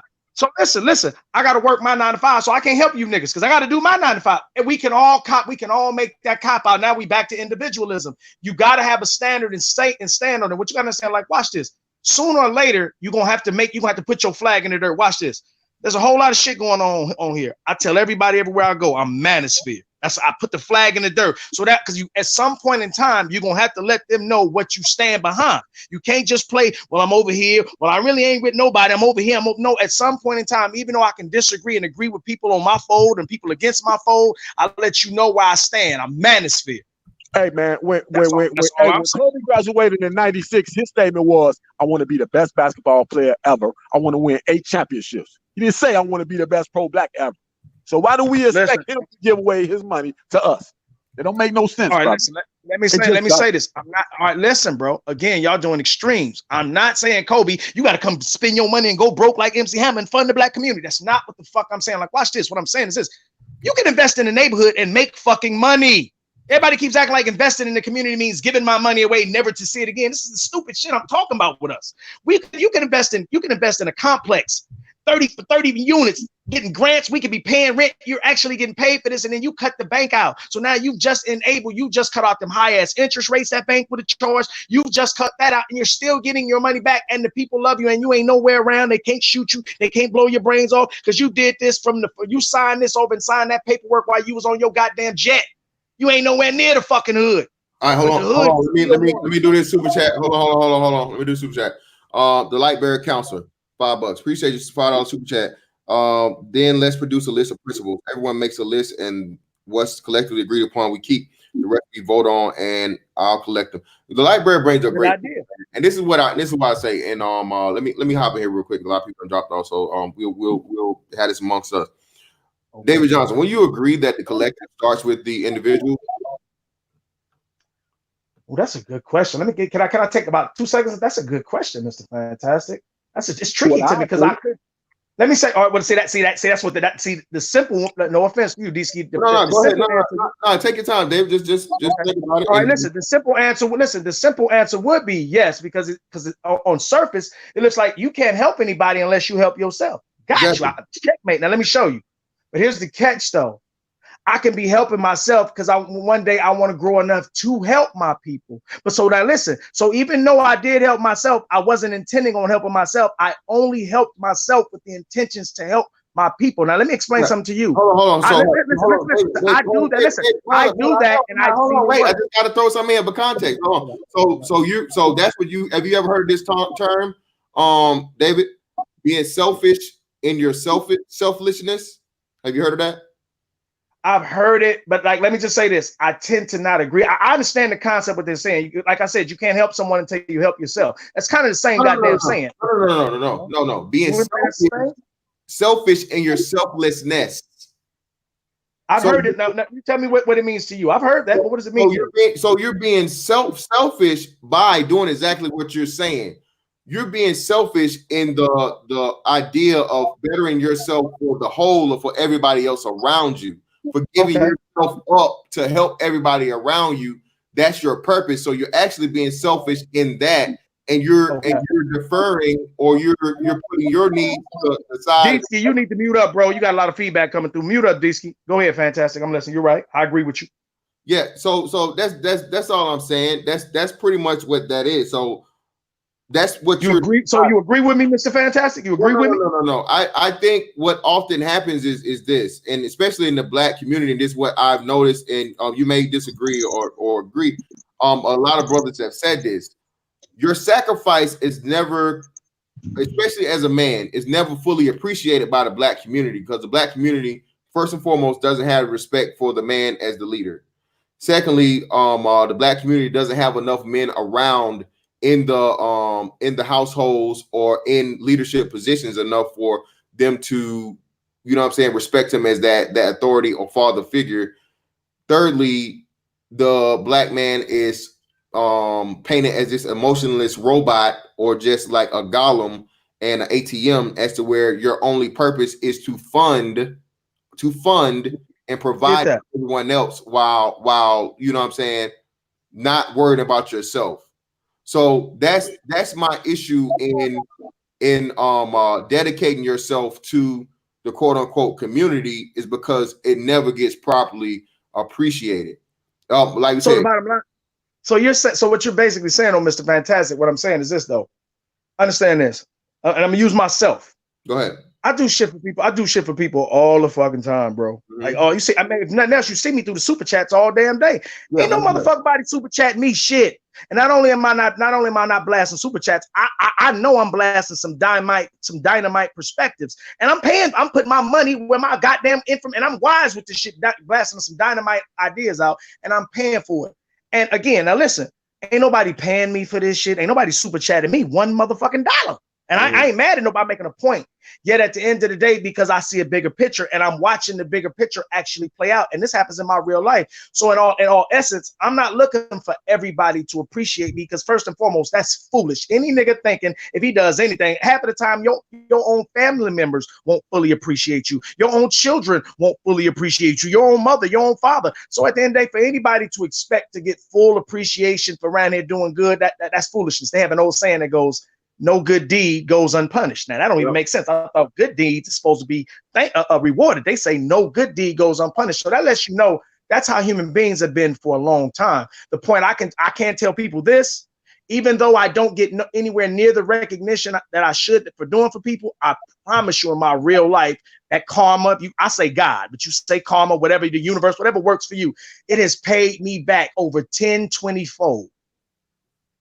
Yeah, let me say this. Let me hit up this super chat real quick. Brother Scott Haywood, the neighborhood didn't give me shit. I don't owe the neighborhood shit. Appreciate that, brother. Let me say this. I believe that strong families make for a strong community. What we're trying to do is take the place of a strong family and make the entertainer, the athlete's job to groom us. That's not how that works. We must groom our own families and then work inside out. We can't expect somebody else to groom our families. That's just not going to happen, David. Let me say this again. That's another extreme. Let me say this again. Look at this other super chat. Shout out to DJ now. Appreciate you, bro. 199 super chat. Always a dope discussion. Appreciate you, brother. Go ahead, David. Okay, what I'm saying, let me be clear. I'm not one time saying mute up. Okay, DC. Yeah, I'm not one time saying that you let any goddamn bozo bouncing a goddamn basketball raise your children. Again, we always do the extremes, and I understand we got to do this so our people understand. So it's good, do the extremes so I can clarify. I mean, at the end of the day, look, I'm talking to this to whoever, whatever star we talking to. Look, motherfucker, if you can help our people out somewhere. BMT, you got to mute up. If you can help our people out somewhere. You know what I mean? And I'm not saying if you can't, then don't. If you can't right at this moment, okay, cool, don't. But wherever you can, do it. That has nothing to do with raising my children. I'm gonna raise my children. But here's the thing: if I was a star, let me speak for myself, because I do this in my community. I could be considered a ghetto star. And I do things like I'm being watched because I am. So I come out and stop foolishness when I go to my property in the hood. I make sure everybody good. I speak to everybody. I got a monster mentality. Like, look, I'm hoping all y'all good, but if you bring something, I'm gonna bite your head off. So that way people don't approach me with foolishness. It's a way to do it. The problem is because nobody's successful doing it. There's no 100% foolproof way to do it. We keep coming up with reasons why not to. And again, how's that individualism working for you, Black community? Go. Okay, so I run my own shit, and it was off the strong arm of my own. And I do hear sometimes people say, so what you do for the Black community? And I'm like, well, nigga, I'm not out here fucking up shit. So that's me doing my part. I'm not fucking up shit. So that's one less person you got to worry about. And that in itself is enough. See, that's something that my dad told me. My dad said, you ain't get in jail, you ain't doing drugs, you ain't in no problems. Then you did your part, son. And that's all my dad had to tell me. That's all I needed to hear. So when I hear other people say, because if you a family man, do you feed the kids in the street before you feed your kids? Or do you feed your kids? Nobody's saying that. No. I ain't seen nobody say that. It was a question. I'm just saying. Nobody's saying do that. Okay. Hey, like I said. So so that's the thing. First thing about it, because we can't talk about taking care of other people or the community when you yourself are building your own community within itself. See, I can't control what goes on in other people's homes, but I damn sure can control what goes on in my home because I'm the king of that castle. I'm my own goddamn Kobe. So the stuff that I do for my family, for my woman, that's between me. If we have a code and we stay on code, then we can control it. And watch this. Your code might be we like eating booty. My code might be I like eating French fries. All right, look at listen. Every other community thrives and dominates over us because they stay on code. It's their people first. Hold on, what's their code? Now, hold on. I may not agree with everything the folks over at B1 say, and I don't. I'm over there giving pushback all the goddamn time to bring balance. But at the end of the day, every other nation, for most parts, they are about putting their people above everybody else, and I would agree with that. That's one of the reasons why, believe it or not, when y'all say white supremacy does exist, but when y'all say don't give all the blame to white supremacy, I agree because in all essence, I understand they're putting their people first. It's a dirty game, but it's the game. We're the only people. Let me tell you what else they don't do, David. Let me tell you what else they don't do, David. They're not going to ask Pete Sampras to talk about economics within the white community. Oh my God! They ask people. They ask the appropriate person. Thank you, DC. For the appropriate answer. They're not answering. They're not asking. Watch this. Watch this about white and black issues. No, they're not. Watch this though. All right, but watch this though. Here's the thing though, Disky. Listen, I agree with you. Okay. Let me say that. I agree with you. Here's the thing. Your people have been dumbed down. Of course, they're not going to fucking ask. They've been brainwashed. They've been conditioned. Listen, no offense. That's why people like us, the Matrix, is why we use the Matrix around here. We are the anomalies. The majority of the people are plugged in.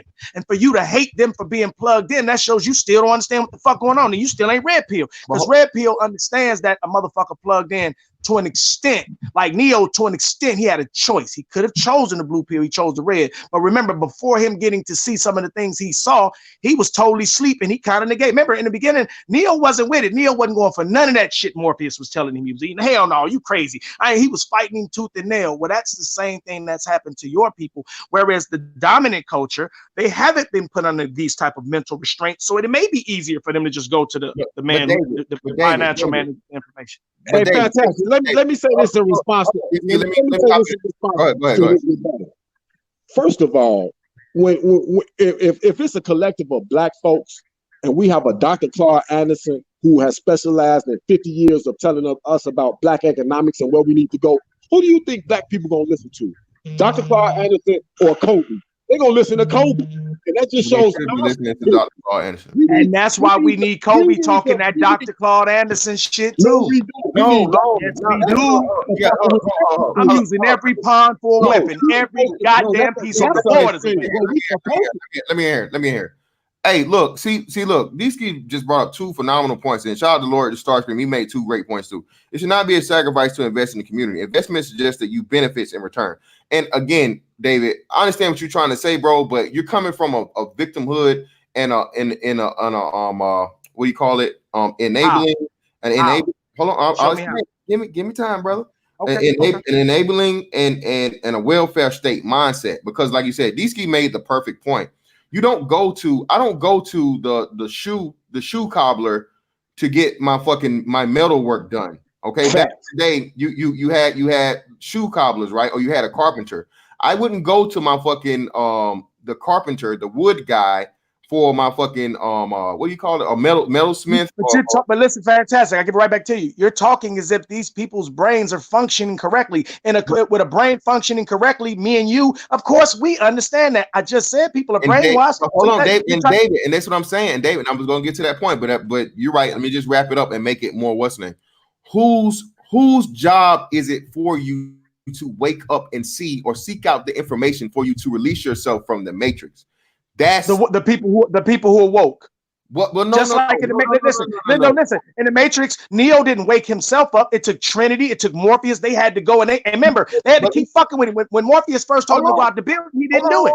What? Hold on. What was the most important part of the Matrix? What's the most important part of the Matrix? David. If he wouldn't have did this, there would be no movie. What was the most important part of the Matrix? David. Yeah. Tell me, I got a lot of jokes. Him choosing to accept the red pill logic. Right, but he had to have the choice. He had to have the choice presented to him and be able to see the true balance. David, oh shit, hold on, wait, god damn, wait, fuck, god damn, hold on, whoa, wait a minute, whoa, we gotta stop real quick. Lightbearer Council. $5. Thank you. That's why I said let's draw collective principles. Then we can decide what for the present them to the true political strength and pressure. Great point. Again, I agree with you. Let me see who we got. We got Roscoe with $10 super chat. Thank you. Why ask entertainers to help the community when the black pastor who is obligation to the people has swindled the community out of hundreds of billions, but it's crickets for Pastor Pickett? I agree with that too. That's why I said everybody. That's why if you notice my argument is everybody. And we got hold on. We got the Gold Eagle again with the fucking 50 piece, bro. $100, 100, bro. Hey, y'all, they throwing this motherfucker. Come on with it. They like it. Come on with it. Super Bowl, bro. I appreciate you. David Johnson, individualism is the problem with the black community. Individualism is a good thing. In my opinion, some neighborhoods can't be saved. And I agree with that also. So, hey, man, some motherfuckers don't have to be sacrificed, bro. Everybody. I agree with that. No, listen, I definitely agree with some eggs got to be cracked. That's a fact. That's life. But what I'm saying is this, though. What I'm saying is this. Like, it was like what Elijah Muhammad told Malcolm in the movie. He said, if you give him this dirty water, he poured the ink in the water. He said, if you give him this, they'll drink this. Then he poured the fresh glass of clear water. He said, but give him this. And that's all I'm saying. Listen, in everything, David Johnson, even in those scenarios, what are there? They're choices. Giving two choices. Right. You have to have, a person that can't make the logical good choice, I do not owe that person anything. I agree. It's only gonna be a burden. This is unfortunately, like I said, in the black community, I know it's hard to say. We have to understand this and point this out and say, hey, look, if I have this out here to help you and you don't come to me to get it, and I'm presenting it clearly, it's not on me to make you eat it. It's not on me to make you fucking drink it. It's not on me to make you listen to it. It's not on me to make you believe. Right. But let me say this, Fantastic. Let me say this though. Hold on, DC. But remember this though. Listen, Fantastic. Remember, kept listen, and I'm gonna say on record so y'all know. I'm not talking about helping the ignorant motherfucker that don't want to listen. Listen, he dead.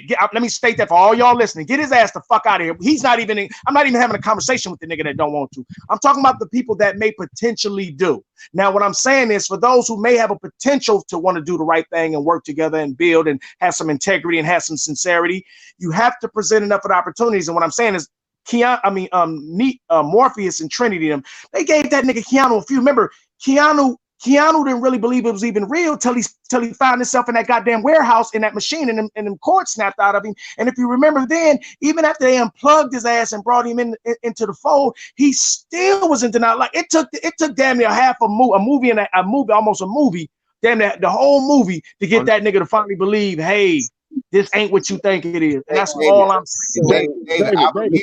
Hold up, David. I believe you. I understand. Then we go kick it to D-Ski and BMT. I understand you, brother, because I believe a lot of us here in these spaces now live the real life Matrix experience. Because like I said, I was 30 plus, bro, until I ever even heard of and could even fathom of myself being the prize of me being the person who I should give a damn about me. I should care about me. I should worry about my, you know what I'm saying, my peace and tranquility, not even to mention fucking happiness, but at the very least, just me having peace within myself and the people around me, and you know, the people I'm providing for. So trust and believe. I think black man, that's why we hooked on to this red pill shit so much, because a lot of us have been trapped in the matrix because of the fucking matriarchy and gynocracy telling us we don't matter, just work, go out, work, pay, and die. Okay. The only problem I have with David's argument is that only in black spaces do you hear this type of rhetoric. Like when you look at Neo, he had to get training. I'm quite certain that they picked the most experienced, qualified person to train him, which was Morpheus. Just like a heating and air conditioning guy, he's going to get trained by another guy who was experienced. Neo still resisted though, D-Ski. He still resisted to training. Let me finish my point. I ain't cut you off. Okay.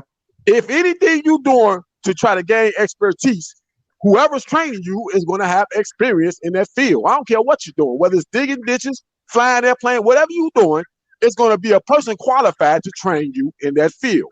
Why can't we just expect the same natural order of selection of things when we're talking about pro-black issues? Why do we expect people who are trained in other fields to do something in a field that they are not even trained to do? You know, because listen, the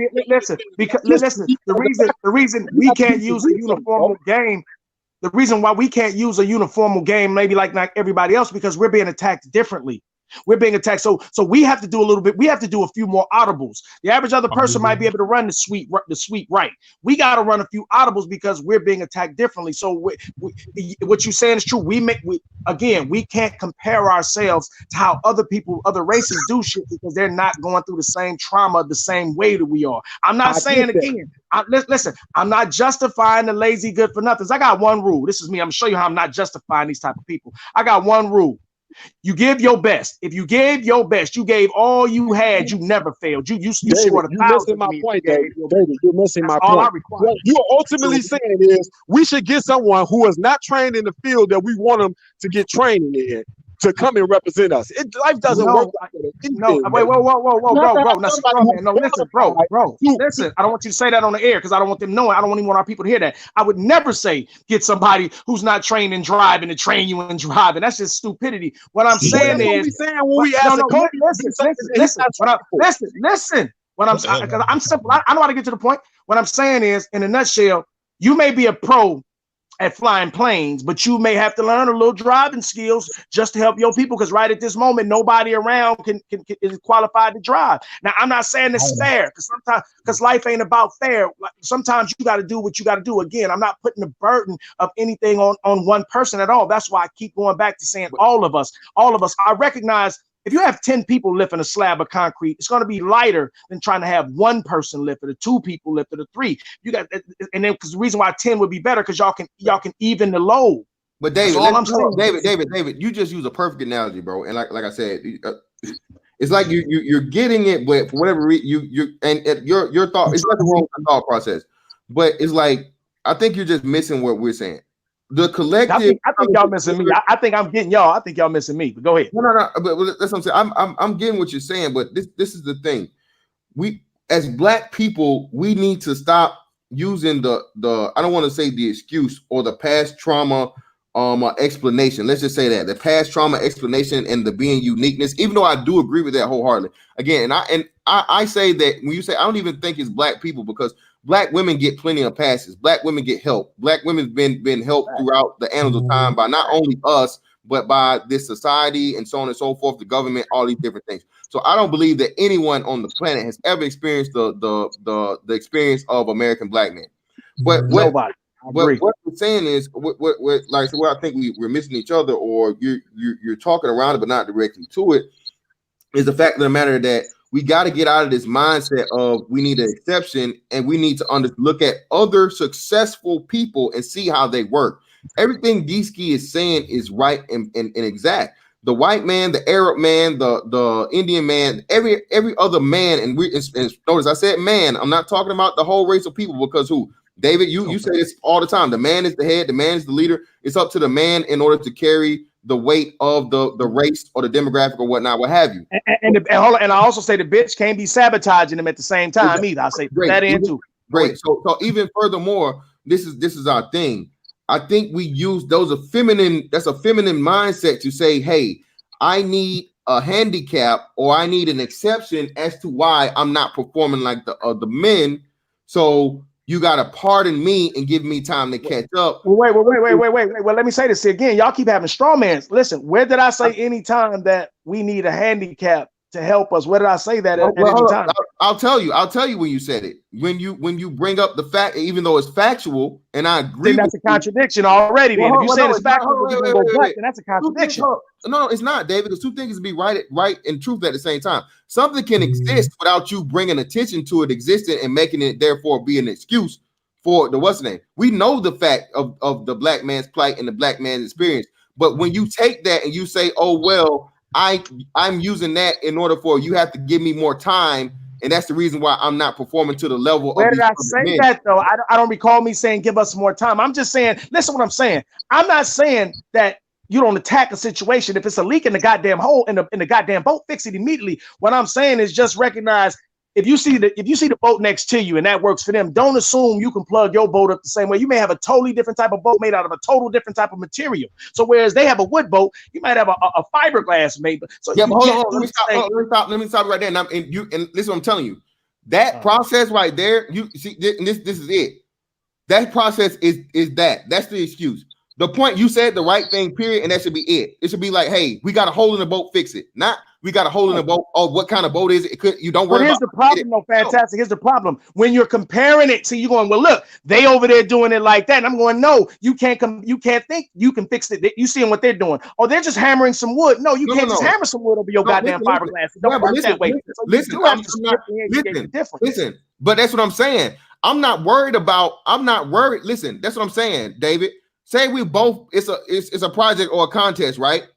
Mm-hmm. My job is to win in the fucking, they put both of us, a group of white dudes in a fucking boat with a hole in it. They put a group of black dudes in a boat with a hole in it. They two different kind of boats, not even the same size, and so on and so forth. The object is what? To win. The contest is to fucking win. All I know is, hey, if I see them over there working, I'm not worried about what they're doing. I'm not peeking to try to get the details. All I know is I'm trying to fix the hole in my boat before they fix theirs.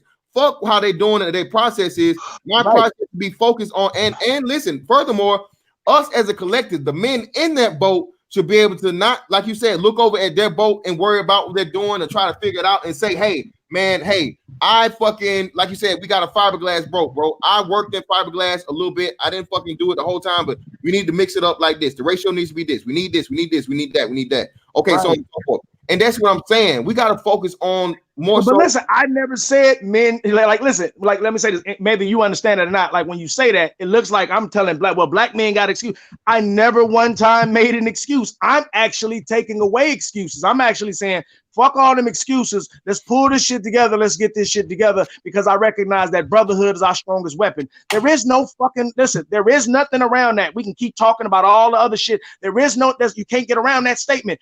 Let's quit doing this foolishness. Let's pull our shit together, because brotherhood is our strongest weapon. It's nothing else you can do to top that. Well, let me say this, Dave. I told you, I agree. Don't get me wrong. I agree with you. But when we look at like Tavis Smiley's State of the Union address, when we look at those people up there, whether we like them or all their talking points or not, those are the people who invest their whole life into black issues and how we can solve. At least they say that on surface. So those are the people who need our vote, who we need to give a listening ear to. Not any athletes at those events. No, man, it's almost time. At those events, those are qualified in the field of worrying about black folk. And that's what I agree. Listen, DC, I agree with you. I'm not knocking that. Again, I would rather professionals in their field of expertise train that. I understand that, but what I'm recognizing is this: if I put a gun on everybody, you hard pressed to get it. Look, everybody ain't qualified to shoot. But if I put a gun on in everybody's hand, you hard pressed to get through the line. That's all I'm saying. Hold on now, but I've done listen to a lot of this shit, and I run my own companies, and I'm not saving no niggas. I'm not doing none of this shit y'all talking about, and I'm doing just fine. This shit You ain't y'all gonna say be the good talking niggas, about BMT? What is about the some good type of. niggas, It's BMT? like no. BMT, I what about done the good listened to a niggas? Will you lot of save y'all them? shit, man. So I know some of y'all ain't BMT, will qualified you in save my the good position. niggas? So Will you save the good niggas? Well, I said, what's a good nigga? How is it? What The is nigga that's willing to work. The nigga that's willing to work. define a good nigga? Because The I nigga listen to that's y'all talk willing to about the do base. the nigga that's willing to do the work. I just No. answered it. The Okay, nigga so that's willing to do the no, work. man. I listen to that shit. But when y'all talk about the Matrix, who got everybody in Nigga answered my goddamn Neo's question. goddamn crew killed? It was that one So you nigga keep going that they my brought phone is in for a screen. bitch Nobody said that got help the all the niggas on the non-productive fucking nigga. ship Don't killed. help the So non-productive nigga. Let him drown. So Let the non-productive niggas because drown. I'm talking understand about the this. good Hold niggas. on. What about So the good niggas y'all left want over? to talk about the Chinese. Y'all want to talk about the Chinese. The Chinese have a whole mass of poor people. Either you work your way up the caste system or you ass stay down there eating dogs and goddamn SARS and all that shit. They don't say, well, I need to go to the poor district. I need to go down there and go help out the poor people. They don't be doing that shit. They literally say either you get your ass up on your own or you work for me. Now, be that it may, their systems are pretty locked in. They don't have no coach system. So what you got to do, you got to go to the U.S. and work for your come up. This is why I be saying like these conversations where they be saying like, there's a code. But they will put their own over you. But they will put their own over you. They'll put their poorest own over you. Meanwhile, niggas will put another race over their own. There you go with I don't that agree shit. with that shit. So there you go with that shit again. Because the Asian man will go get to the person who can do the job better because he wants money. He wants results. Man, you talking exceptions. Real quick. And I'm glad fucking BMT brought that shit up. I don't know how it is with y'all, but I can tell you this. On the East Coast, nigga, you know who make the best Chinese food? Who? Mexicans. Mexicans. Of course. It ain't no Chinese people back there. It's their soul, but the Mexicans. They making the soul food on the West Coast. They over here making soul food on the West Coast. This is what I'm saying. But y'all said the Chinese are high in the Chinese. Yeah, damn exactly. sure they ain't. Exactly. They damn sure ain't. They're not. The only there's very few Asian or Chinese workers in the restaurant compared to. But watch this. Why is that? But watch this. Why is that? It ain't because they just. Listen. It ain't just because they cooking the best food. That's not true. It's because nigga they deep. Well, no. It's numbers. I'm not saying that. Let me pay y'all $5 an hour. Hold on, wait. Yeah. Just let me clear that up, David. I'm not saying that as to like they actually cook the best, like you know what I'm saying. Like I'm just saying they use them to cook the cuisine versus using the other Chinese people for labor and shit. You know what I'm saying? And like in a Chinese restaurant, you're gonna see like mostly all Asian people. But if you go to a buffet, it's gonna be none but Mexicans. And even in some of the like little Chinese joints, like you know China Dragon or fucking Lotus fucking flower or whatever the fuck you make the little Chinese joint may be called, you're gonna see more Asians in them, and those are only gonna be very small. It may be 5-6 people in them maximum, and that's counting the people at the register, right?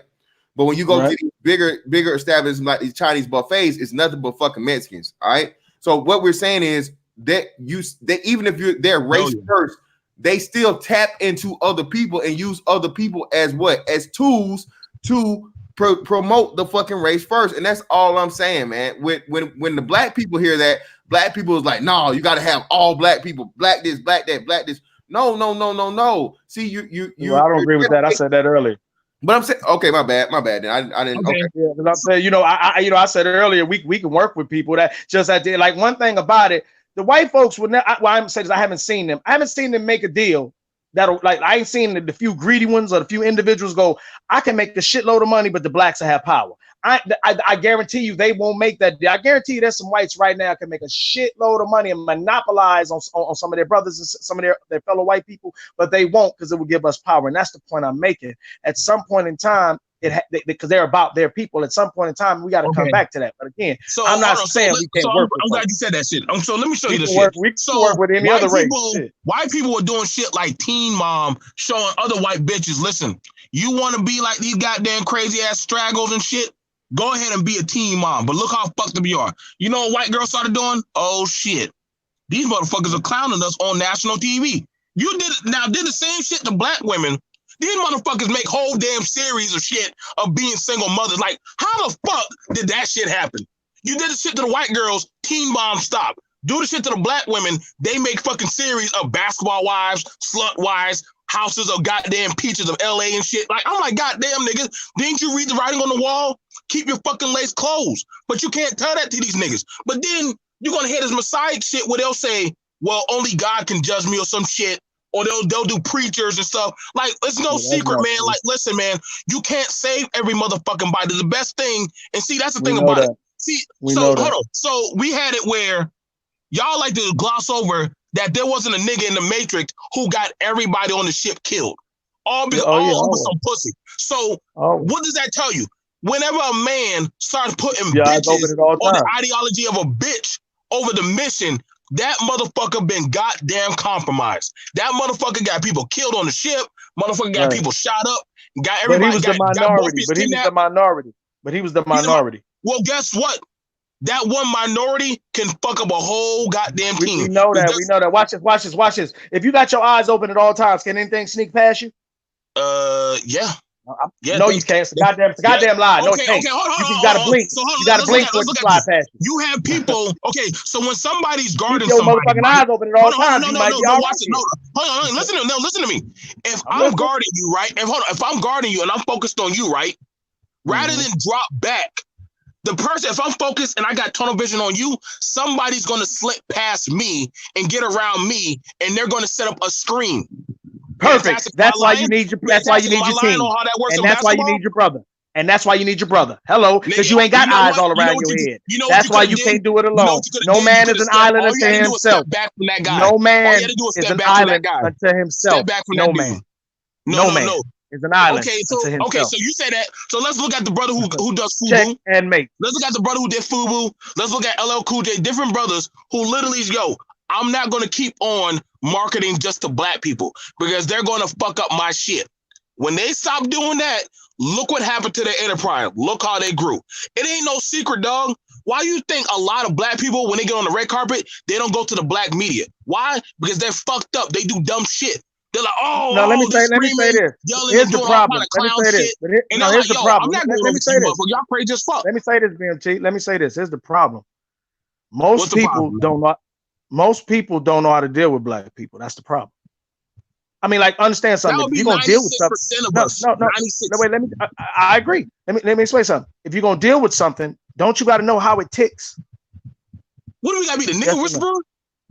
Listen, don't you got to know how something works to deal with it? Just give me a yes or no. Chill the shenanigans. But if you know, okay. So let's think about it.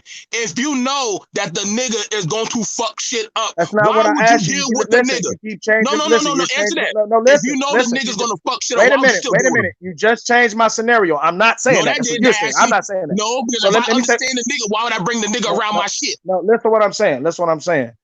If you don't know, and again, I keep saying, I'm not saying bring no losers around. If you know a nigga's a loser, you a fool if you bring him on. So I keep saying that. So don't bring that back in. So now that we've removed the idiot, the bozo, the counterproductive motherfucker, now that we've moved him aside, he's out. He ain't even in here.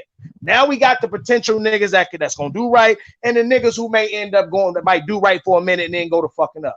So now you gotta know what you dealing with. And then listen, some of them niggas who gonna be doing right, they gonna turn into the counterproductive niggas. They gonna turn into the Cypher. Remember, Cypher got in there because at some point in time he showed traits of wanting to be woke. Then later on couldn't handle it. It became too much for him. Wanted to go back to sleep. So the bottom line, what I'm saying is that's why you keep your eyes open at all times, but it takes a team, but you keep your eyes open. There is no foolproof plan. See, what we keep talking about, well, if I help everybody, no, I ain't saying help everybody. Somebody gonna stab you. Well, I ain't gonna help nobody. No, I'm not saying don't help nobody. You're gonna drown by yourself. It's called balance. Balance is anybody showing. I'm glad you said hold on.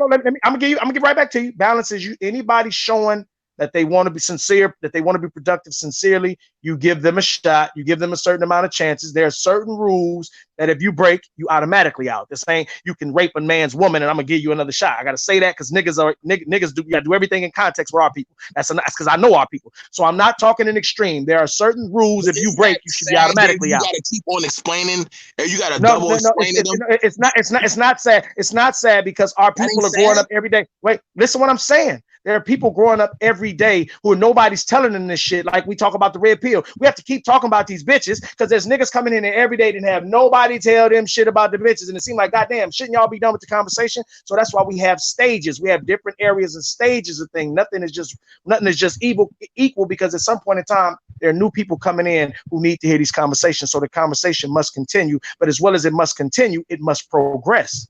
So what I'm saying is in a nutshell, on that note, fellas, you're right. The conversation must continue, but it will continue on another day. Nigga, send me back to the afterlife, bro. Hey, David Johnson. hey, I need a poll from the chat. Hey, put your ones in the chat if you would like to see on panel with David Johnson and Edward Anderson to see who has a talk off. The long win.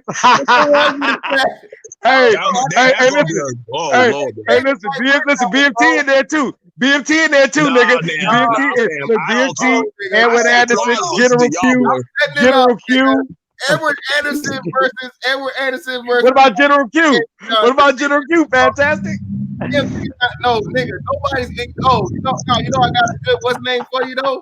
And we'll have what's the new guy? We'll have Benjamin D'Souza. I knew you was gonna say him. Benjamin D'Souza as the guest referee, nigga. Hey, let me make my last point and get up out the door. All the proceeds go to the hard of hearing. Go to the pleading. I love y'all niggas along with though, man. Hey, David, I always appreciate you, man. Actually, bro, I want to get you and Hope been trying to set this up for a minute. So bang me on the email, man. Hit me on the email, David, so we can set up this this next this friendly spiritual discussion in non-hostile territory, man. I would like to get your perspective, you and Hope and a couple of other brothers.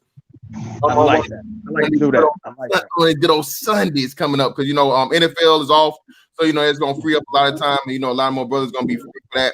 So by all means, man. As always, I appreciate y'all, brothers, man. I appreciate everyone in the chat, brothers and sisters, and everybody. And most importantly, man, the thing for this is to know, hey, man, we gotta protect each other, bro. We gotta have each other six. BMT know all about that shit, bro. You gotta you gotta be able to fucking watch each other's back out here and understand the importance of your brother that's around you, man. Even if you may not agree with them for the points or parts, but no man is perfect. But you definitely, when you have a great man and in your heart of hearts, that man is a great man, bro. You got to defend him as close to the death as you possibly can without sacrificing yourself. So again, I appreciate all of you guys coming through. Edward Anderson versus motherfucking David Johnson. Let me